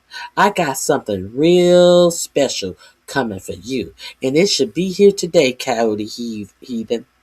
I'm waiting on some wolf pee. Yes, wolf pee. I'm waiting on some wolf pee. I'm sitting out on the patio, just chilling out, feeling the breeze and everything. And then my dog, it was about 10 at night. We're just sitting out there getting a little nice breeze. I had just taken them out. My other dog, he wanted to go back inside, so I let him inside. And me and my little Saucy, we're sitting outside. And then Saucy just got up all of a sudden, and then she turned around. And then I was like, well, what you looking at? And I turned around too. And I saw a big ass coyote. I mean, I've seen coyotes all my life in Southern California, but they are usually on the thin side, they're not as tall as German shepherds like this one was. I didn't know if that was a German shepherd about to attack both of us. I was almost scared to scream because I knew if I screamed, if it was a German shepherd, it was going to get both of us. But I took the chance and I screamed for Saucy to come, and then the coyote disappeared. You know how they disappear. So no, it was a coyote, girl. It looked like it was big as a German shepherd. You know how their hair, like a cat hair, stands on its ends when they try to make themselves look bigger. And girl, he was crouched down, and he had his mouth in that mean pose, like, oh, I'm ready for this little scrumptious meal, this 11-pound little white meal sitting up here. And I was shocked at how close that coyote was to us. See, that was the scary part. So, girl, I got so many lights out in the backyard with sensors that you stake in the ground, and they're supposed to scare off coyotes because they don't like bright lights, and they also have a heartbeat red color in the eyeballs for the lights. I don't know if any of that's gonna work, but I also I purchased some wolf urine. Now they say that the wolf urine, you just soak. They come with these little tabs like felt, like square pieces of felt that have a hole in them, and you soak them in that, and then you put them in opportune places around your yard. You just stake them in the ground, and it will prevent them from coming around because they are a wolf is their predator, so they would think that their predator is around, so they won't come around. And periodically, you have to re-soak them in the urine. The urine comes in with a spray bottle. I don't think I want to spray it. They say don't open. They say don't open it in your house or you'll regret it. So I'm gonna open it outside. I don't think I'm gonna use the spray bottle because I'll be outside, so I don't want no blowback from any wind to blow no urine spray on me. So yeah, it's a whole big thing. And the fact that this person, Coyote Heathen, came in here reminded me about it. I'm glad I survived as well. Is that Trump pee? That probably would work better, but I would have to squeeze it out of his diapers to get it. Shit. Do you think I'll be able to collect enough out of his diapers? Yeah, so that's my coyote story. I'll let you guys know how it works because I'm very curious myself. Now, my neighbor said that he caught the coyote on his security camera, and he said, "Yeah, it was out here just sitting by my shed." And I was like, "Do you mind if I'm getting something? Do you mind if I stick one of them by your shed?" He was like, "Oh yeah, sure, go ahead." So I'm gonna have little wolf tabs, wolf pee tabs, sprinkled about the yard, and I hope it keeps them out. I really do. Oh, they got. I say it was about 5 feet from me. About 5 feet. Very close. All right, so that is a story that I had to tell you about who's over the Navy. Let me see. There's a couple of more things I did want to share since I gave you that actual story. Um, uh, Let me think about what else is it now. I love Kyle Kalinske. And, I gave you. Oh, wait a minute. Since we are on Epstein ish stuff, let's talk about the latest that has come out about Ghislaine Maxwell. Do you know that Congress is considering giving her a pardon? There are Republicans who are actually considering giving Maxwell a pardon. So, if you did not know this, let's get into Republicans. Strangely enough, after the Amanda lady who spent 20 years with her husband, who is a special envoy who actually went to Hungary with the vice president. I showed you him going to Hungary with the vice president. He is also in the Epstein files. He has been a friend with the president for over 20 some years. Now, I talked to you about him. I talked to you about his uh I don't think they were married. His longtime girlfriend and baby mama. I talked to you about them a while ago. So she has came out and she told Melania, bitch, don't talk about me. And I was here for you and I'm in ICE facility and you haven't done anything. And I was there for your parents even when we weren't cool and all of this. Oh yeah. She went in on Melania. And then days later, Melania came out and did her little speech. And during her little speech, this Amanda girl was typing more stuff like, "You better shut up. You don't know what I know, and I'll come out and I'll ruin your whole world. I will ruin your whole government, and I will bring it down." And she talked about her pedophile husband. Oh yeah, she put all of this in these messages that she was sending out to Melania's attention. So she was scheduled to do 2 interviews. Now she did an interview. Now what happened was This is how it started. It started. She's married. She left Zambini. This is the Trump associate, whose Trump has been knowing since the either late 80s or early 90s. That's when they were doing these. They were had model. What were they? They were managing models or whatever. Trump had his, and then he led that into the beauty contest. Zambini, he had one. Jeffrey Epstein had one. So they were working under the guise of managing models, different model houses. So that's where they met. Now, it's clear that they all knew Epstein.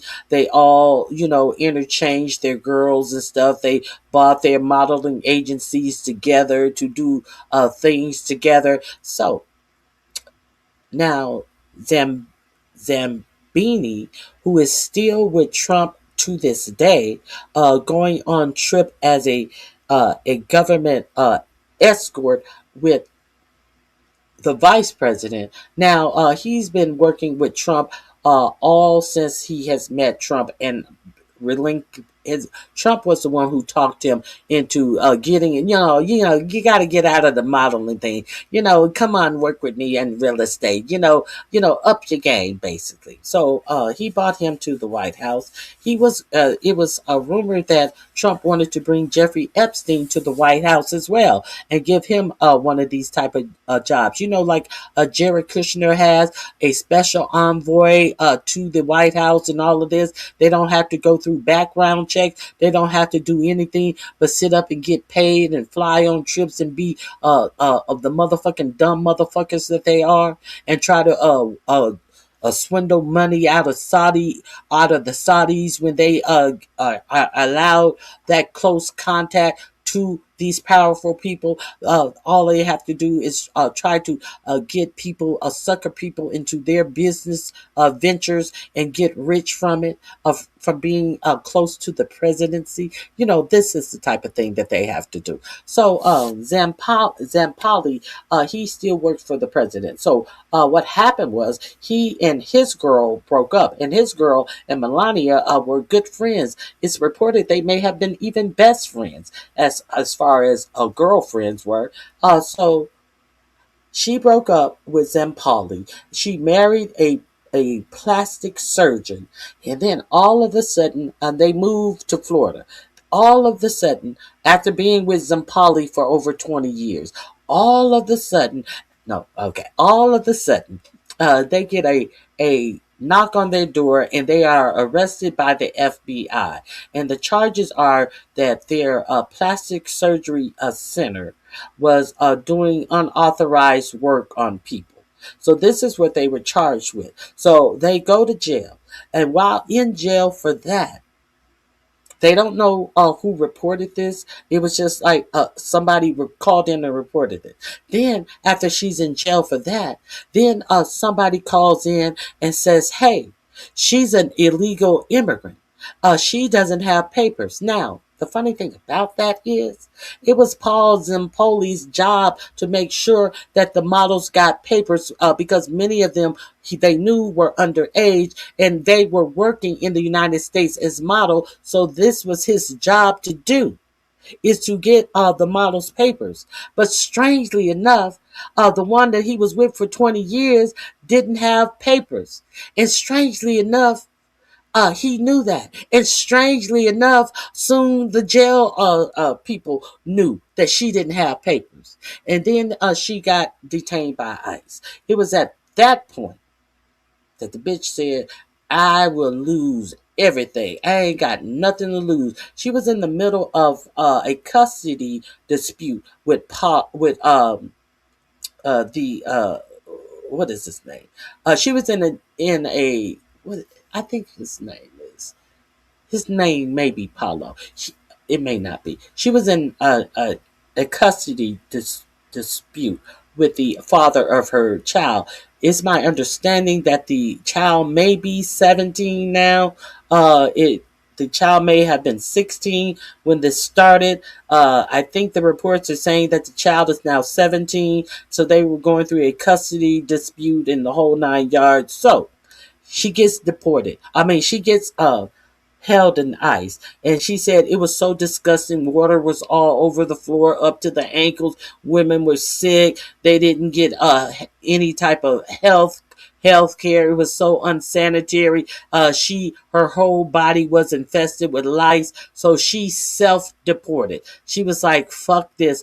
Get me out of here. I will go back to Brazil. Now understand that in Brazil, she didn't come from nothing in Brazil. It is reported that her family had decent money. So when she went back to Brazil, she wasn't destitute. Now they're saying she's working, but she said that she said, Melania, you knew I was in ICE and you did nothing. Now you would think that you would honestly think that, hey, if your girlfriend got caught up in ICE and you knew she was in ICE, wouldn't you tell your husband, who is over the whole motherfucking United States government, to get her out of ICE? No, she said Melania didn't respond to her. There was no response that came from the Melania camp, and then she self-deported and she was back home. And when she got back home, it was on like popcorn. So this is where we are in the story. Now she was interviewed by two outlets, and she was signaling that everything would be put out in this interview that she was doing. But strangely enough, when the interview came out, we understood that her relationships with Trump and Melania had been decades long and all of this, but nothing really came out in the interview.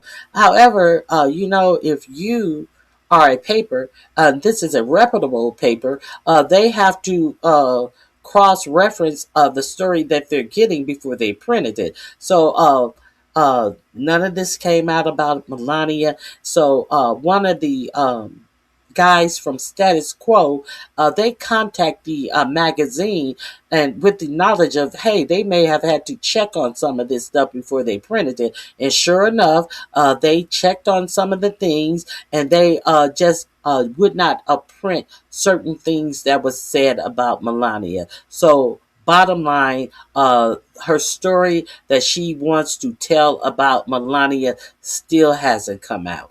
So with knowing all of that, I want to give you an update on that story. Okay, this is where we are. This is where the story left off. Now, understand that they are also talking about giving Ghislaine Maxwell a pardon. They also are talking about giving Ghislaine Maxwell a pardon. Why is this coming up now? Why are other Congress people talking about it? But Comer, crazy Comer, cowardly Comer is acting like he don't want to do it. It's not a good idea. She did some bad things. Why are they talking about giving Ghislaine Maxwell a pardon now? After all of this brouhaha has come back up again, and now you have Amanda saying that she will tell everything she knows and all of this and all of that. Now suddenly, they're talking about giving Ghislaine Maxwell a pardon. And you know what else has happened suddenly?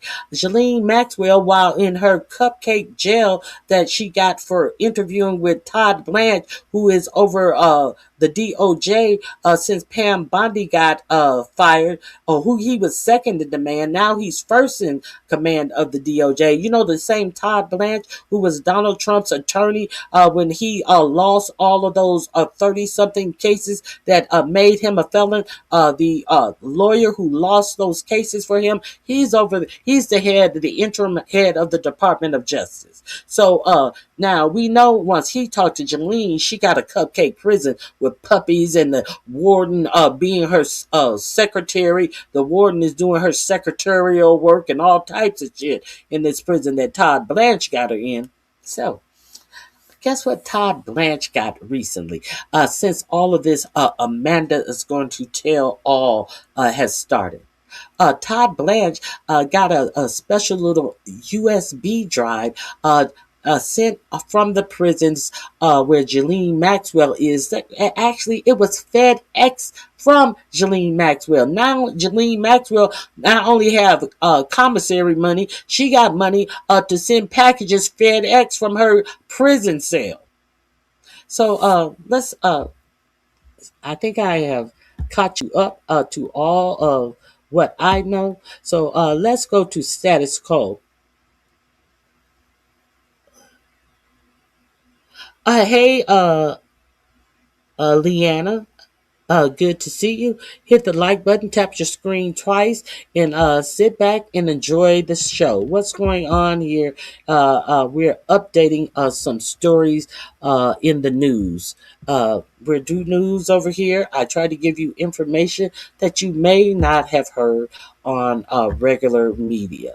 So let's get the update. This link will be in my description box under pardon. Okay. USB FedEx it. Lots of pages. Video hardening. Elaine. I'm allowed to do it. Covering what the corporate media covers up. Hey, it's Jordan with Status Quo. Days after Melania Trump made that unexpected, shocking statement, barely knew Epstein. Ghislaine who? Convicted sex trafficker Ghislaine Maxwell sent a mystery USB drive in the mail directly to Trump's Department of Justice. And oh, by the way, Republicans are now floating the idea of pardoning Ghislaine Maxwell. Translated, Trump is floating the idea. Absolutely nothing to see here, folks. At the same time, the former Brazilian model, Amanda Ungaro, threatens to release all the dirt she has on Melania Trump, circa Jeffrey Epstein.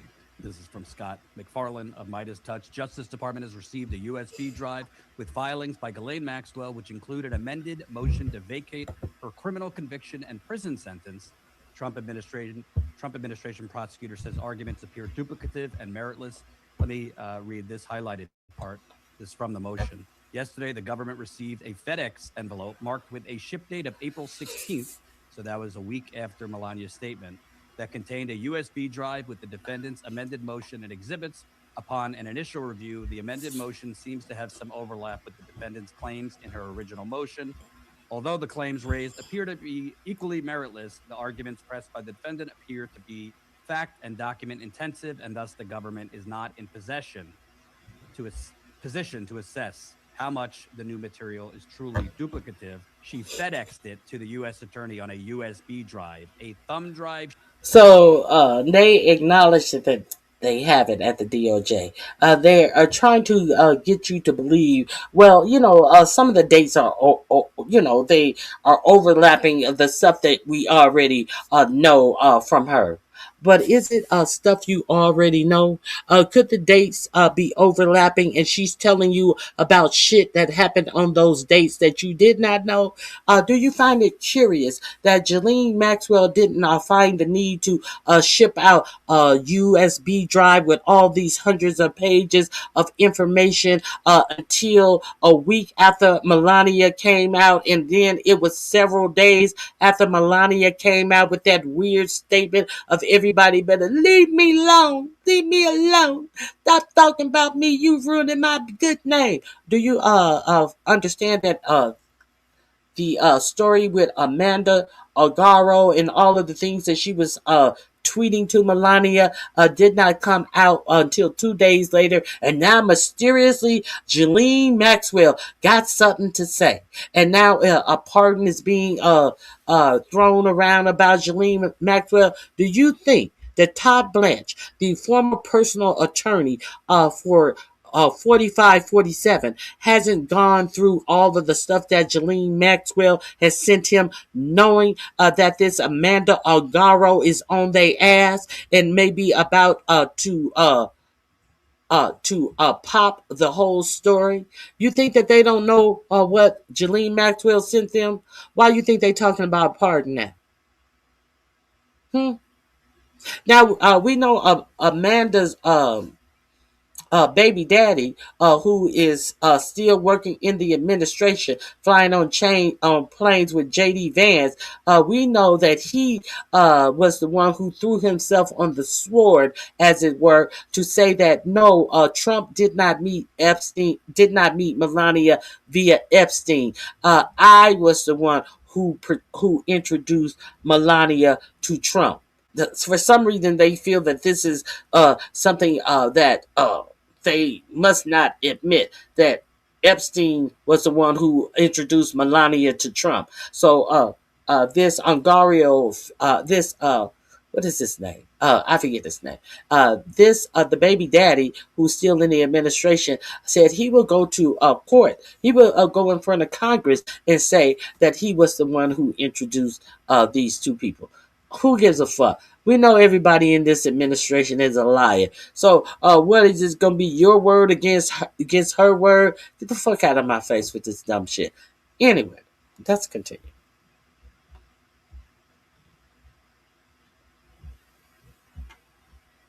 Shipped straight to prosecutors is unusual, and it.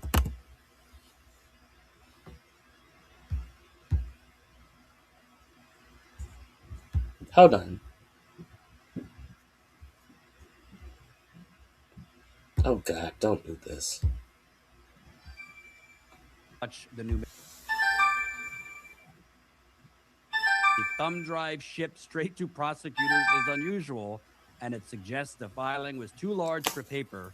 That means lots of pages or video or audio files. And I can tell you, I've been an investigative journalist for over a decade. I have dealt with thousands of confidential documents. Sometimes you have way too much paperwork and documents, important documents, that it's just too large paper trail to send in the mail, so you send a USB drive. Interestingly enough, as Ghislaine Maxwell sends this mystery USB drive with files that don't match the number of files she states, or the number of exhibits she states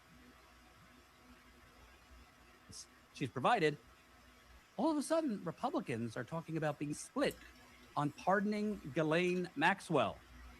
Interesting timing, huh?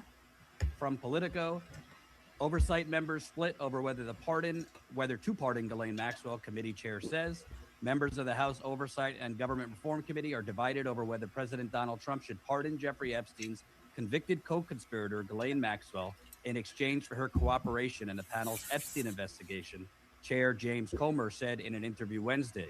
Maxwell, who was deposed by the Oversight Committee as the sole convicted accomplice in the Epstein sex trafficking scheme, previously invoked her Fifth Amendment.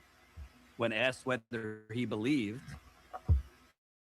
it was a favorable deal to issue a pardon in return for Maxwell's testimony, Comer said, "A lot of people do."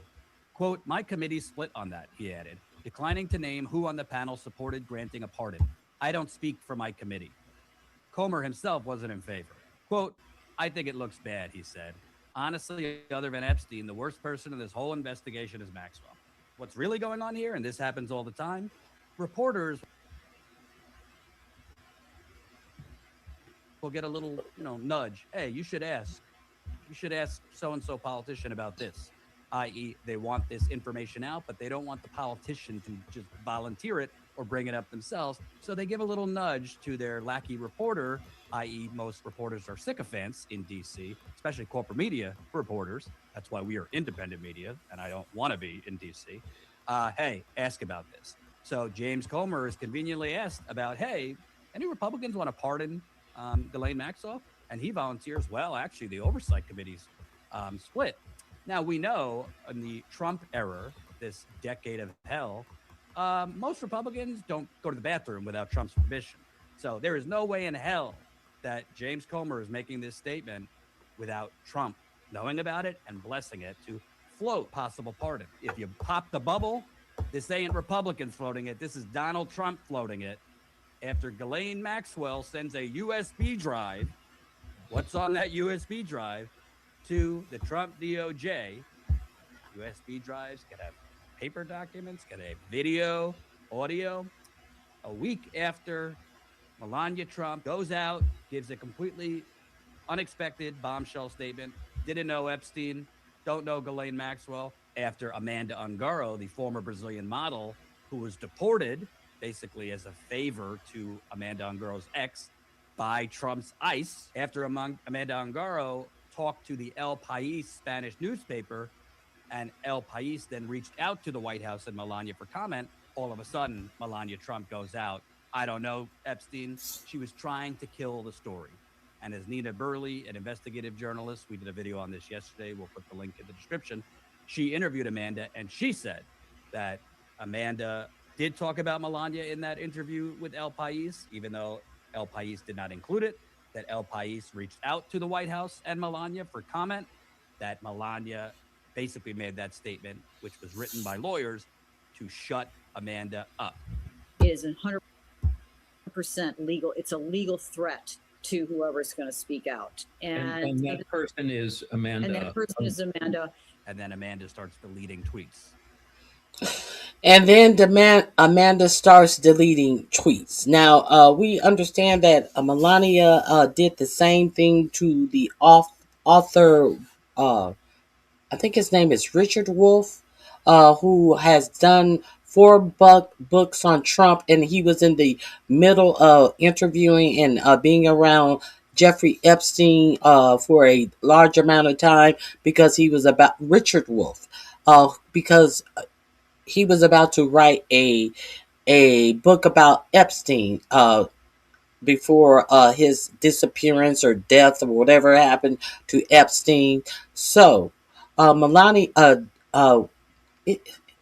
this Wolff author was the one who said that he was told by Epstein that Epstein was the one who introduced Melania to Donald Trump. He also said, now understand that the little short guy who had the baby by Amanda that they just showed on the picture with Donald Trump, Palazzo or whatever his, what is his name?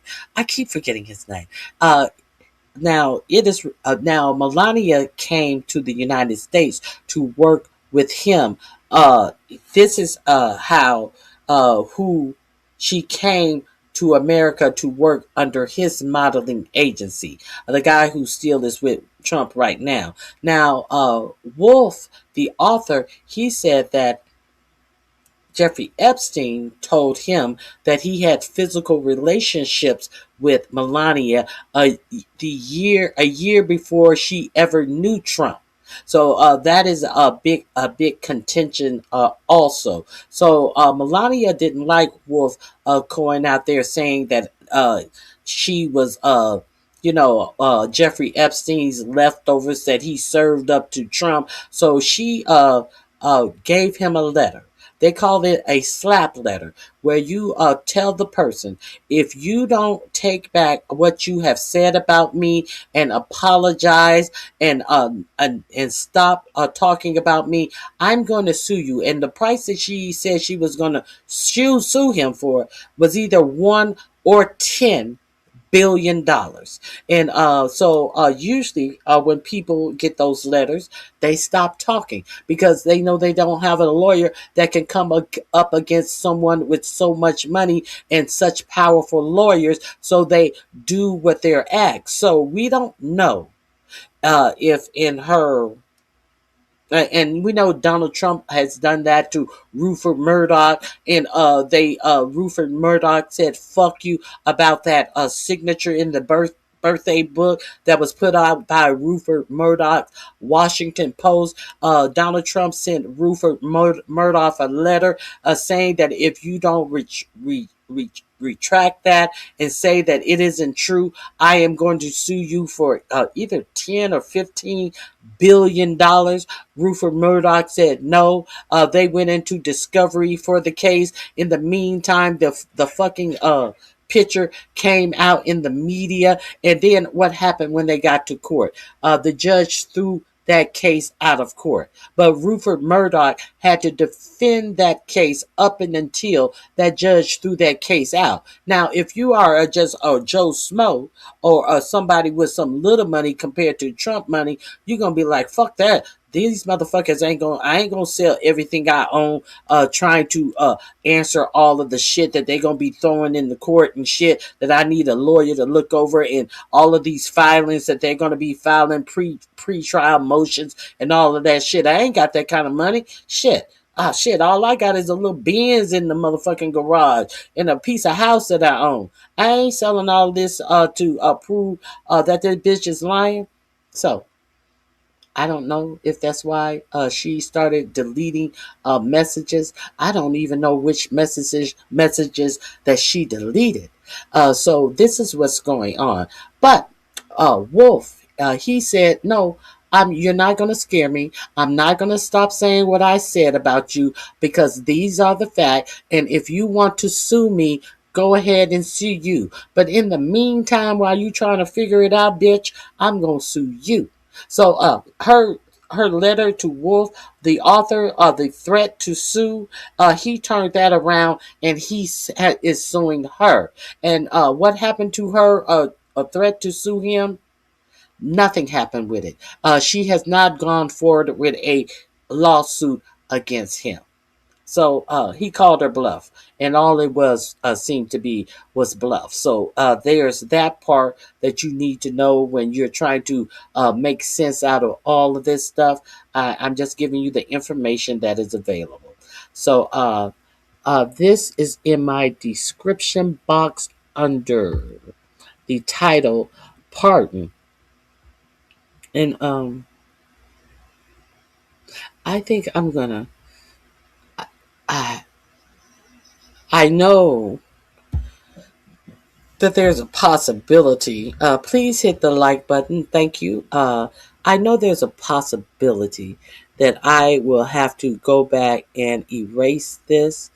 Um, uh, uh, but I really think, I really think that we really need to wake up. And also on tomorrow, on Friday, I am going to be going over the testimony Howard Lutnick gave today. These committee hearings are just something to watch. So I'm going to be going over the Howard Lutnick hearing. And if I have to delete this, I'm going to drop the link to this video just in case you like it yourself. I'm going to put it in the description box, and it will be the last link in my description box, and I will drop this link in the chat. But I just want to share this with you and see how it goes.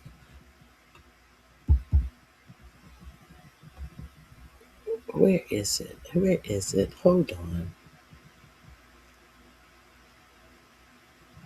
Oh, no. Before I let you go, remember the Palantir story that I told you about, that 22-point manifesto that Alex Karp, who I am not sure, I do not know or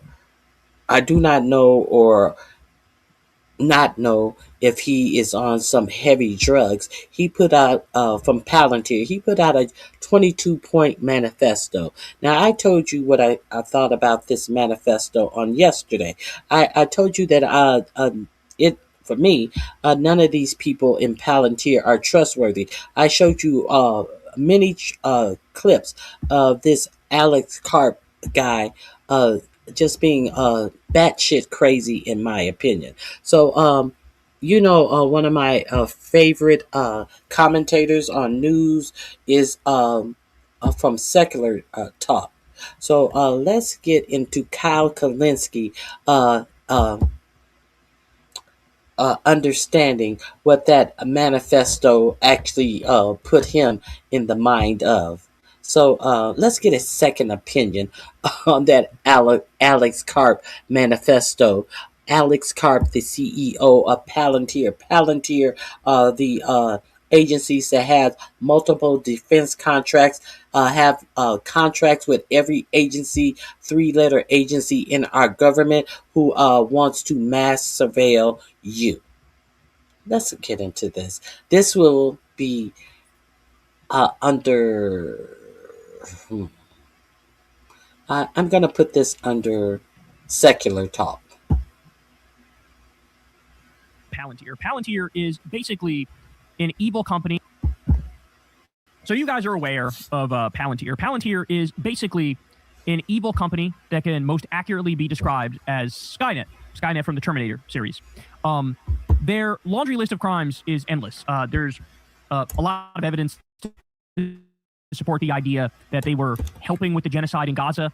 They're involved with AI weapons. They're involved with mass surveillance and illegal spying, literally creating a blackmail file on the American people. We covered the story of one of the founders who basically said, like, we created Palantir to kill leftists. I'm not even kidding. You know, we covered that when that dropped. I forget the guy's name who said it, but one of the other co-founders of Palantir. And of course, you know, Peter Thiel, this is his baby.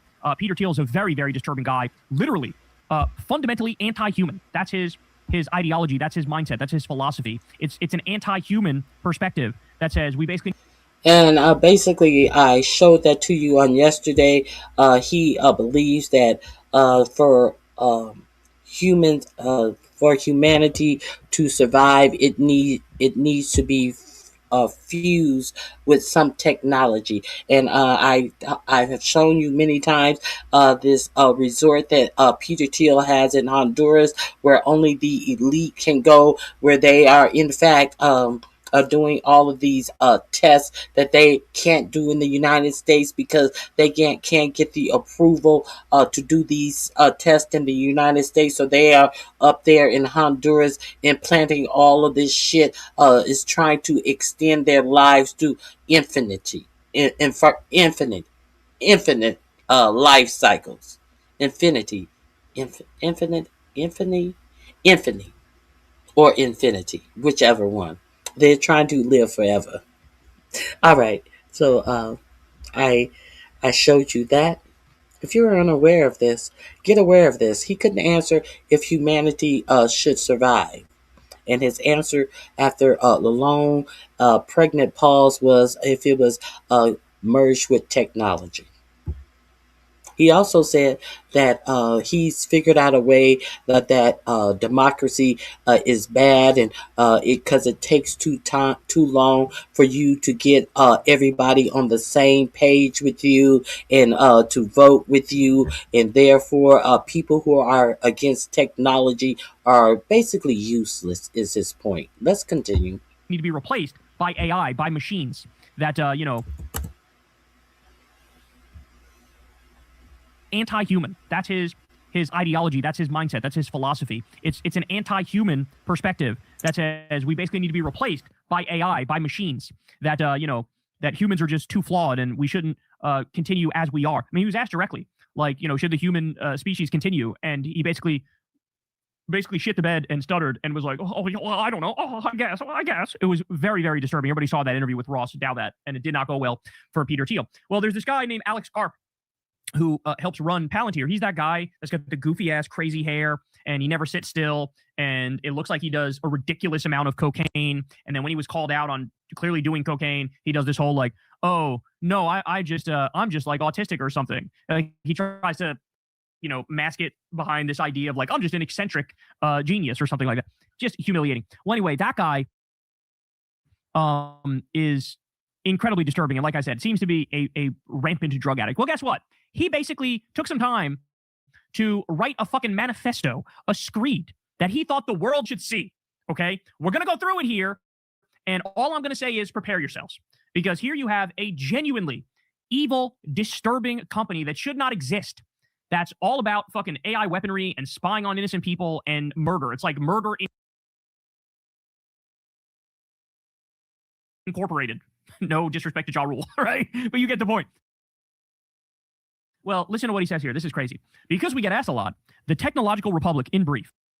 Number one, Silicon Valley owes a moral debt to the country that made its rise possible. The engineering elite of Silicon Valley has an affirmative obligation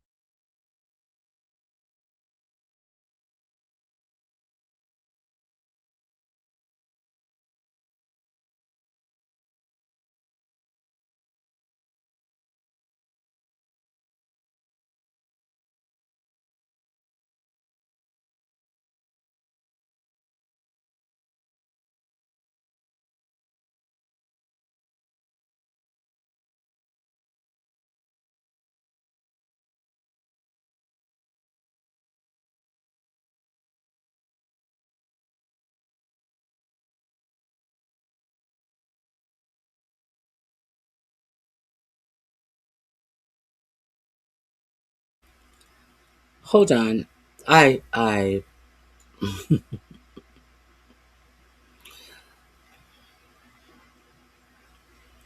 okay, hold on. I don't know what is going on. I'll try to reboot this.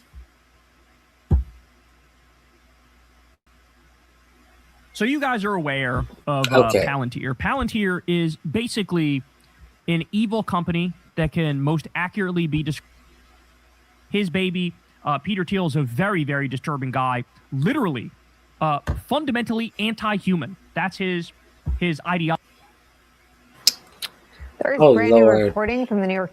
So you guys are aware of One more time. Palantir is a very, very disturbing guy. Literally, fundamentally anti-human. That's his ideology. That's his mindset. That's his philosophy. It's an anti-human perspective that says we basically need to be replaced by AI, by machines. That that humans are just too flawed and we shouldn't continue as we are. I mean, he was asked directly, like, should the human species continue? And he basically shit the bed and stuttered and was like, well, I don't know. I guess. It was very, very disturbing. Everybody saw that interview with Ross Douthat, and it did not go well for Peter Thiel. Well, there's this guy named Alex Karp who helps run Palantir. He's that guy that's got the goofy ass crazy hair and he never sits still. And it looks like he does a ridiculous amount of cocaine. And then when he was called out on clearly doing cocaine, he does this whole like, oh, no, I'm just like autistic or something. Like he tries to, mask it behind this idea of like, I'm just an eccentric.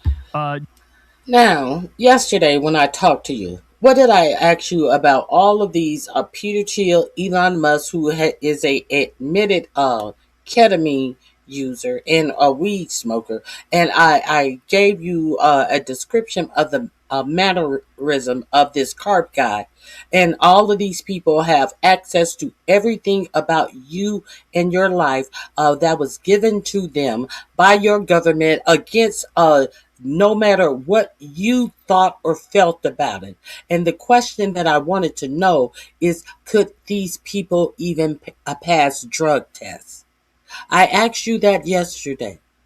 Are these people who can't even pass a drug test who have been given the king to the American kingdom? Remember I asked you that? I asked you that because some shit is kind of striking about these people. Genius or something like that. Just humiliating. Well, anyway, that guy is incredibly disturbing. And like I said, seems to be a rampant drug addict. Well, guess what? He basically took some time to write a fucking manifesto, a screed that he thought the world should see. Okay? We're going to go through it here. And all I'm going to say is prepare yourselves. Because here you have a genuinely evil, disturbing company that should not exist. That's all about fucking AI weaponry and spying on innocent people and murder. It's like Murder Incorporated. No disrespect to Ja Rule, right? But you get the point. Well, listen to what he says here. This is crazy. Because we get asked a lot, the technological republic in brief. Number one, Silicon Valley owes a moral debt to the country that made its rise possible. The engineering elite of Silicon Valley has an affirmative obligation to participate in the defense of the nation. So that's them trying to justify doing AI weapons. They're trying to say, oh, it's like the moral thing to do to create these machines of death. Okay, they continue. Number two, we must rebel against the tyranny of the apps. What? Is the iPhone our greatest creative, if not crowning achievement as a civilization? The object has changed our lives, but it may also now be limiting and constraining our sense of the possible. Hey, bitch, you're also a tech company. What the fuck are you talking about? All right, they continue. Free email is not enough. The decadence of a culture or civilization, and indeed its ruling class, will be forgiven only if that culture is capable of delivering economic growth and security for the public. By the way, you can tell that the person who wrote this, it's cocaine thinking. It's like grandiose cocaine thinking. You're on cocaine, you think you have the most brilliant idea ever, and then you come back to it, the next morning when you're not high, and you go, what the fuck is this fucking babble? Number four, the limits of soft power, of soaring rhetoric alone, have been exposed. The ability of free and democratic societies to prevail requires something more than moral appeals. It requires hard power, and hard power in this century will be built on software. Now we're getting demonic, right? soft power isn't enough. We need hard power. We need war. We need death. That's what we need. And what they're saying is we build the weapons of death. We build the AI weapons of death. So you kind of need us.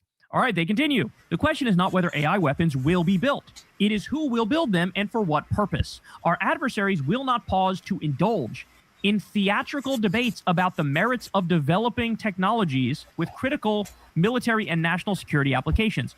We're not going to just question it. We're just going to accept everything. We're not going to question it. It's just going to be okay. Because what they're not telling you, they don't give a fuck if you question it. Why should they give a fuck if you question it? They're going to get their permission from your government, so you are not going to have the right to question it. They're not concerned about you as a normal citizen questioning what AI is doing, because what did your president tell you? That no state can regulate AI. Why would they question it? Why would they think that you would have the authority to question it if your state representatives don't have the right to limit it? Let's be real clear. They will proceed. In other words, hey, China's going to do it anyway. There's others that are going to do these incredibly immoral, unethical, disturbing things, so we need to do it too. That's literally what they're saying here. All right, number 6. National service should be a universal duty. What? We should, as a society, consider moving away from an all-volunteer force and only fight the next war if everyone shares in the risk and the cost. You have got to be fucking kidding. Says the people who have never signed up, fought a war, done anything. They haven't even fought to make their own country better. These are immigrants to the United States. All of these immigrants that have so much to say that is wrong with the United States. Can you go back and say Cuba because Castro stole it from us? Well, motherfucker, how come you didn't stay in your motherfucking country and fight for your own country? Now you want us to go fight and you won't fight for yourself, motherfuckers. But y'all always are the ones who get rich in the United States. And now talking about some shared sacrifice. And you ain't sacrificed shit. Our ancestors were the ones who sacrificed to build this country. Where they are always trying to make sure we can't get ahead. Let's continue. Modern day Skynet, the AI machine of death creators, the universal fucking blackmail surveillance network, they're now coming out saying everybody should be forced to go fight and die for Israel. Yes, that's what needs to happen. Yes. Are you fucking kidding me? A fucking draft? Do you have any idea how quickly I would be out this bitch if there was a draft? So you guys are aware of Palantir. Thoughts on a draft, right? Like CVS is opposed to a draft. Like, why the fuck would I care? You're a soulless corporation that profits off of misery. I keep messing this up. I apologize.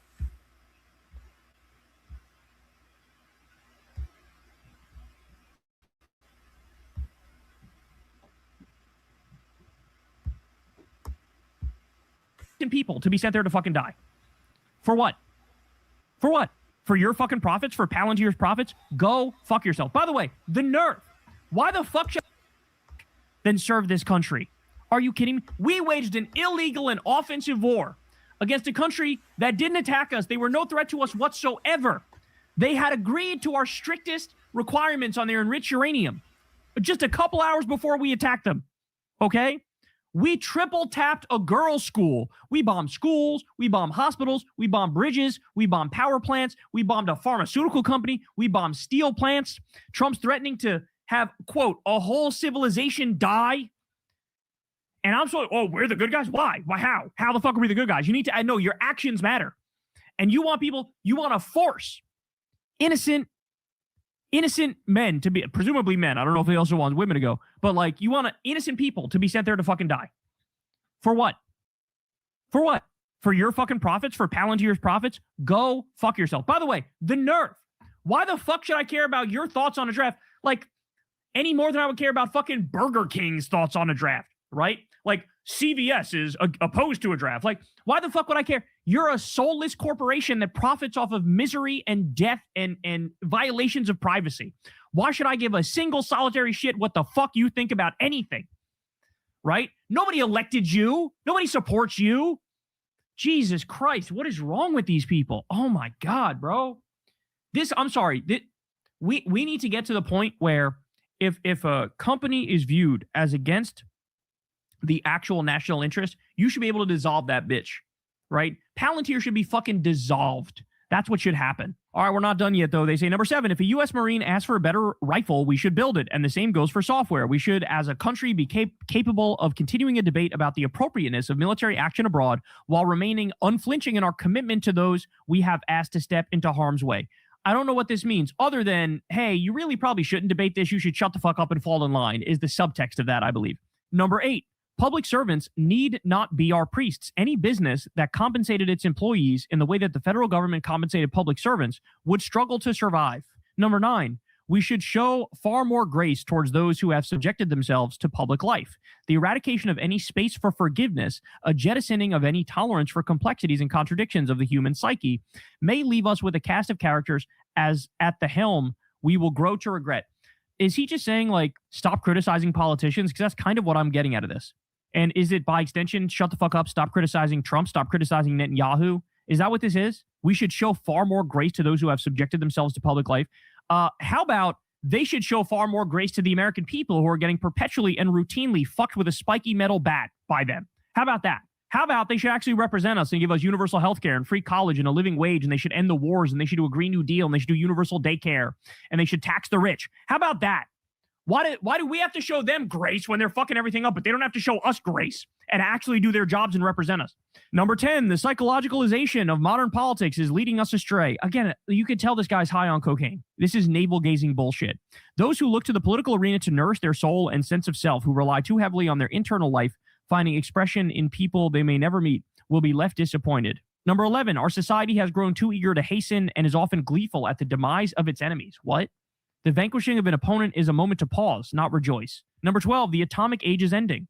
One age of deterrence, the atomic age, is ending, and a new era of deterrence built on AI is set to begin. Number 13, no other country in the history of the world has advanced progressive values more than this one, says the mass surveillance network that builds AI machines of death.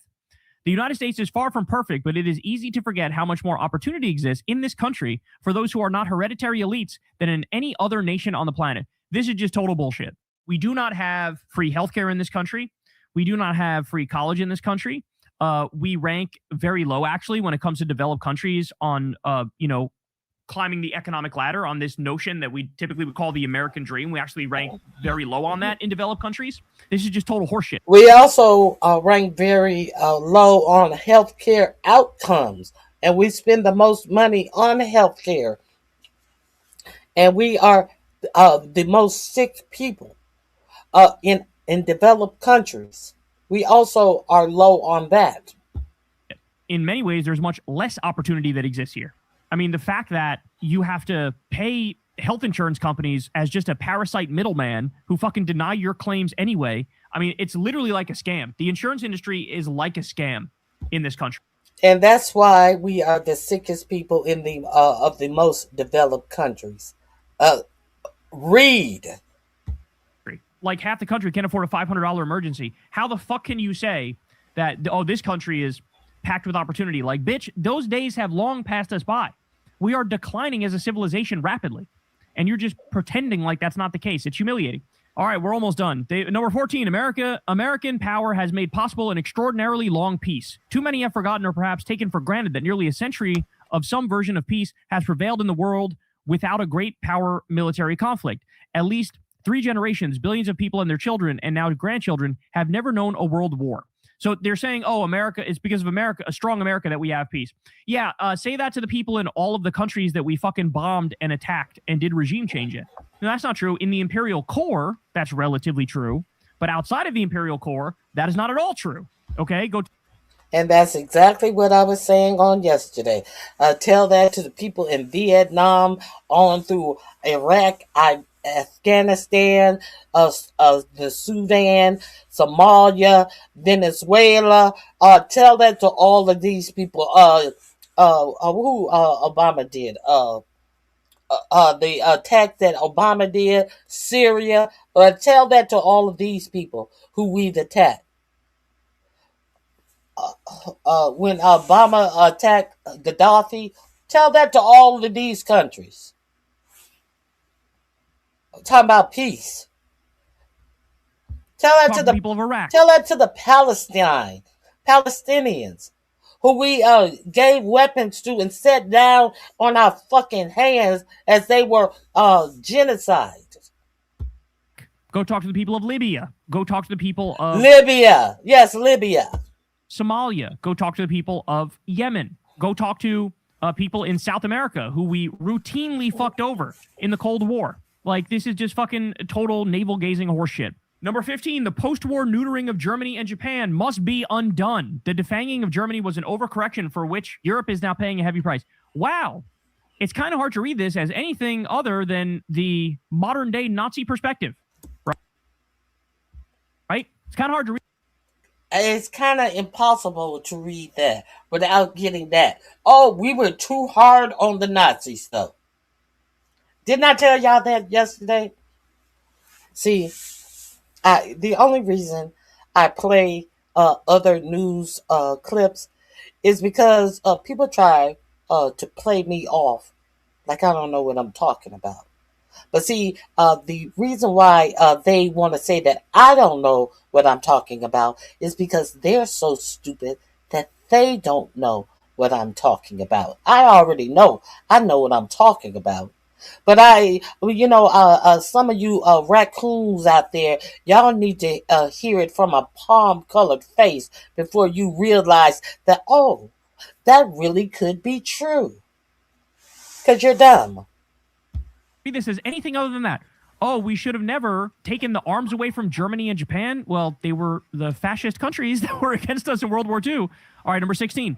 We should applaud those who attempt to build where the market has failed. The culture almost snickers at Musk's interest in grand narrative. Oh my God, they're sucking off Elon Musk as if billionaires ought to simply stay in their lane of enriching themselves. That's what he's doing. Any curiosity or genuine interest in the value of what has created is essentially dismissed or perhaps lurks from beneath a thinly veiled scorn. No, the reason why people hate Elon Musk is because he illegally cut pediatric cancer research and Meals on Wheels. And he destroyed everything good about our government, like the CFPB, as he was walking around goose-stepping and zig-heiling, and he's Did I not tell you all of this on yesterday? Did I not bring up the CFPB? Did I not bring up the hand signals that he did on the election? Yeah, I mean, if anybody read this and did not understand the time that we are living in, not connecting the ignorance of this speech that comes from this person who has so much power over life and death in the United States, and you didn't see this by reading this crap, I don't know what to tell you. Well, I just tell you what I see when I read that crap. I don't know what to tell you. Tweeting Nazis on a fucking daily basis, and he's taking $38 billion in U.S. tax money for like 13 rockets that instantly explode when they get up in space. The reason we... Did I not tell you about these welfare queens sitting up here telling you what you do wrong? What's wrong with you? As they sit up and shit off your tax dollars with these government contracts that they are given for the shit that they put out. We got that driving car yet? We got that driving taxi yet? No, they have suspended even the hope of getting this driving taxi. Did you hear that? I guess since that train almost ran over that driving taxi that went past the guardrails and with a person in the car, went past the guardrails and the train and the car barely made it across the track intact. They've suspended this lie that he's been telling since the 2000 12, 13. Hate him is because he's a fraud. He's a con man. He's a liar. He does vaporware like nobody's business. But this guy also, Alex Karp, is also a fucking liar and a con man. So of course he would defend his fellow liar and con man, fucking Elon Musk. Jesus Christ. All right, let me speed this bitch up. I'm so sick of this guy. Number 17, Silicon Valley must play a role in addressing violent crime. What the fuck are you talking? Oh, so now we're doing violent crime fear mongering? Jesus Christ. Number 18, the ruthless exposure of the private lives of public figures drives far too much talent away from government service. Motherfucker, you people are keeping a blackmail data file on everybody. And you're talking about how the ruthless exposure of private lives of public figures is bad? Like, that's your whole business model. Number 19, the caution in public life that we unwittingly encourage is corrosive. Those who say nothing wrong often say nothing much at all. Just cocaine babbling here. Number 20, the pervasive intolerance of religious belief in certain circles must be resisted. The elite's intolerance of religious beliefs, what are you talking about? It's perhaps one of the most telling signs that his political project constitute a less open intellectual movement than many within it would claim. Palantir is saying that there's elite intolerance of religious beliefs. Are you kidding me? There's an over-religiosity amongst elites. Trump is reading fucking Bible verses from the White House. What are you talking about? He's got like Paula White probably on her knees in the White House and her hand on him fucking praying for him with all the other, Franklin Graham and all the other psychopaths. What are you talking about? Mike Huckabee is the ambassador to Israel, and he's saying that, in the Bible, Israel could have all the Middle East, so they should have all the Middle East. How are you saying that, we're not religious enough? We're like atheist fundamentalists. What the fuck is wrong with you? What world are you living?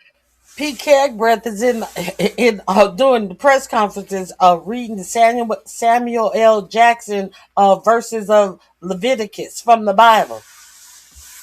Living in. Number 21, some cultures have profound vital advances. Others remain dysfunctional and regressive. All cultures are now equal. Criticism and value judgments are forbidden. Yet this new dogma glosses over the fact that certain cultures, and indeed subcultures, have produced wonders. Others have proven middling and worse, regressive and harmful. So now comes the Zig Hyland and the goose stepping in your own respect.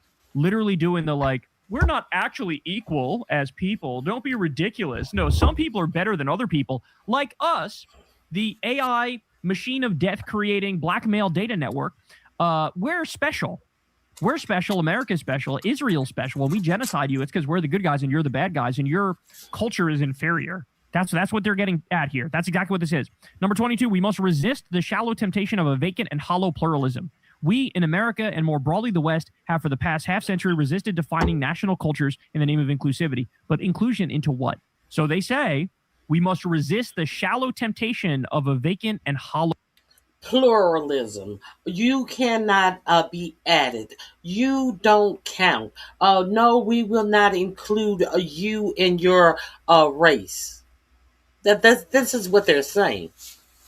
So I just wanted you to hear a different perspective, and I must interrupt to give you mine so I can play this different perspective. I was sick of reading it too when I got to about 0.7 as well, 22 points. Pluralism. In other words, pluralism is bad. Multiculturalism is bad. They want to be homogenous is what that means. They want to be maybe one religion, one ethnicity in the country. Here you have nominally a fucking tech company that's literally out there going, we're not all equal. Some people are better than other people. And fuck multiculturalism, fuck pluralism, fuck equality. Yes, us, the country that makes the machines of death and creates blackmail data files on everybody and is trying to infiltrate you in every element of your life. Yes, us, modern day Skynet. Deep down, we like Adolf Hitler. And we're Nazis. And we're fascists. That's what this is. That's what this is. I've never seen something more telling than this. And by the way, the asshole Alex Karp, who did too much cocaine, is giving away the game here. He's giving away what Palantir is really about. Just like, the guy's name was Joe Lonsdale, I think. Just like he said, Palantir is about killing leftists. Never in my wildest imagination could I have thought that these people could be this openly evil and destructive and disturbing. And yet here we are. That's exactly what they are. These people should be nowhere near power. I don't care who the next Democratic president needs to fucking destroy this company and launch him into the fucking sun. I mean, root and stem, you need to fucking pull these bitches out and put them in the dustbin of history. They cannot and should not be allowed to amass any fucking power This is completely and utterly unacceptable. These people will be the end of us. They will be the death of us. The link is in my description box under I concur 100%. If you haven't gone over to check out Kyle Kalinske, he is doing a story that I did today. I found that it was necessary to let you hear all 22 points of the bullshit that is coming out of the most powerful contractor that we have in our Department of Defense and all other agencies, CIA, FBI, DMV, IRS, yes, all of the government agencies. Hey, Outspoken One. Hey, Terry P4. Hey, Abula, I think it's Abala Ra. Hey, Ra. It is always good to see you join me. I appreciate your support. Now, this I may have to come back and delete this from my page. I'm going to end with this. After you hear this, these people who they have put in power in our government, I hope you go back and if you have to go back and see the beginning of this live, please go back and check out this live because it's a lot going on, and I just really try to give you information that may help you understand the shit that they are trying to sneak in on you. While you looking at drunks and all of this stuff, all of this shit may be entertaining. It may good to see a asshole, somebody who showed their ass at these committee hearings that I've shown on my channel. It is also it may feel good to see them get their just deserves, but at the same time, I want you to stay woke. See, this stay woke thing. Why do you think that for the past 3 or so years that they have been championing against being woke? How do you get a understanding that being woke is something bad? But they understand what being woke is. The same thing that it always meant to you. When they told you to stay woke, that means keep your wits about you, keep your head on the swivel, understand what's going on around you. And they have demonized the true meaning of being woke. In its original capacity, stay woke. And that means wake up. Wake up. Oh, what movie was that? Braveheart. Wake up, William. William, wake up. It's no time for sleep. It's time for war. Remember in Braveheart, when he was sleeping, his wife, who had passed away, came to him in a dream and told him what? Wake up. Now, this war on woke, they want you to sleep on the things that they are doing. And this is why I did the stories that I did today. And I hope if you are late coming to the show, I hope you go through the show, check out the information that I'm giving. I am just trying to give you information that will help you along your way that you may not have seen in your mass media.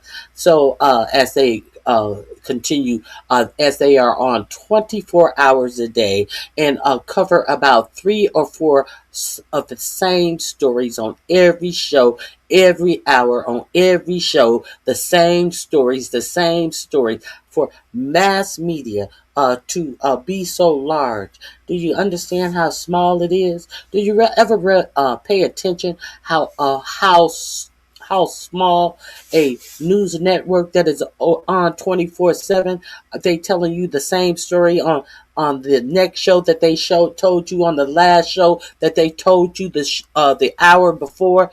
These same stories recirculate all day under the guise of informing the public or giving the public news. So I just want to give you some information. And I'm going to end with this because I hope America just start waking up. I really hope that we as a country just stop sleeping and wake the fuck up. So that's all that I have. I hope you enjoy the remainder of your day. I will be back tomorrow at my regular time. I had to take my dog out to get her shots and his shots. So I apologize that I couldn't get here, but I'm here now. So America, this would be the link. I'm going to link this in the chat, and I'm going to link it, the last link, in my description box. I think I'll call it Wake Up America. And have a good day. I'm out of here. Bye-bye. From across the ocean, I watch the screens glow at night. Hold on. I have it on double speed.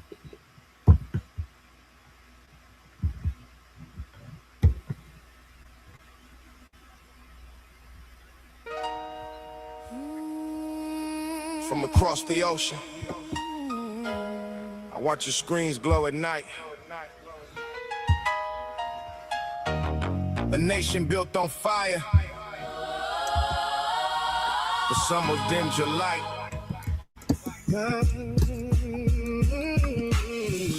I don't hate you people, I never did, I swear. But the hand that waves your flag doesn't know you're there. So listen close, America. This song is yours to keep. The world is wide awake now, while you're still fast asleep. Wake up, America. Open your eyes. Your biggest enemy, where's your nation's disguise? They spend your children's future on wars you never chose. Wake up. Wake up, America. Everybody knows. Wake up. The truth is on the wall. The truth is on the wall. They built themselves a castle while they let me tell you something that your textbook skipped the page on. The man behind the curtain keeps the light and keeps the stage on. He shakes your hand on camera, then signs the deal at midnight. Sells your job to shadows while he tells you that it's all right. There's a building full of suits who never missed a single meal. Voting on your hunger, never knowing how you feel. They send your sons to deserts with a flag and a speech, then cut the veterans' benefits when they finally back in reach. Your water bills are rising, but the pipelines flow for free for the ones who wrote the laws that even judges cannot see. A child in the middle of your country goes to bed without a light, but a billion disappears before the cameras say goodnight. They tell you fear the outside world, keep looking over there. Point your anger at a stranger so you never stop to stare at the ones inside the mansion, at the ones who hold the pen, writing laws at 3 a.m. then writing them again. America, open your eyes. Your biggest enemy, where's your nation's disguise? They spend your children's future on wars you never chose. Wake up. Wake up, America. Everybody knows. Wake up. The truth is on the wall. The truth is on the wall. They built themselves a castle while they watch now I come from a place where they silence us in the street. When speaking what you're feeling means the boots are on your feet. But here's the irony, America, you have a voice of voter stage, yet the lion in your chest is locked inside a cage. They flood your phones with noise so you never hear the signal. Every scandal is a distraction, every headline made to kindle outrage about the surface while the structure stays intact. They want you left and right so you never just look back. Look back at every promise, count the ones they kept. Look back at every dollar, trace the path that crept up through charity foundations, through the lobbied halls of power. Your democracy's a garden, but somebody ate the flower. You got the blood of revolutionaries in your veins, the ones who crossed the winter ice and broke the tyrant's chains. So how did you forget that you were never meant to kneel? The system only works when the people make it real. America, open your eyes. Your biggest enemy, where's your nation's disguise? They spend your children's future on wars you never chose. Wake up. Wake up, America. Everybody knows. Wake up, wake The truth is on the wall. The truth is on the wall. They built themselves a castle while they watch you fall. I'm not your enemy, America. I'm just a mirror. You forgot to look in. From Tehran to Texas, people bleed the same color. The only war worth fighting is the one within your system. So wake up. Not for me. Not for politics. Wake up. For your children.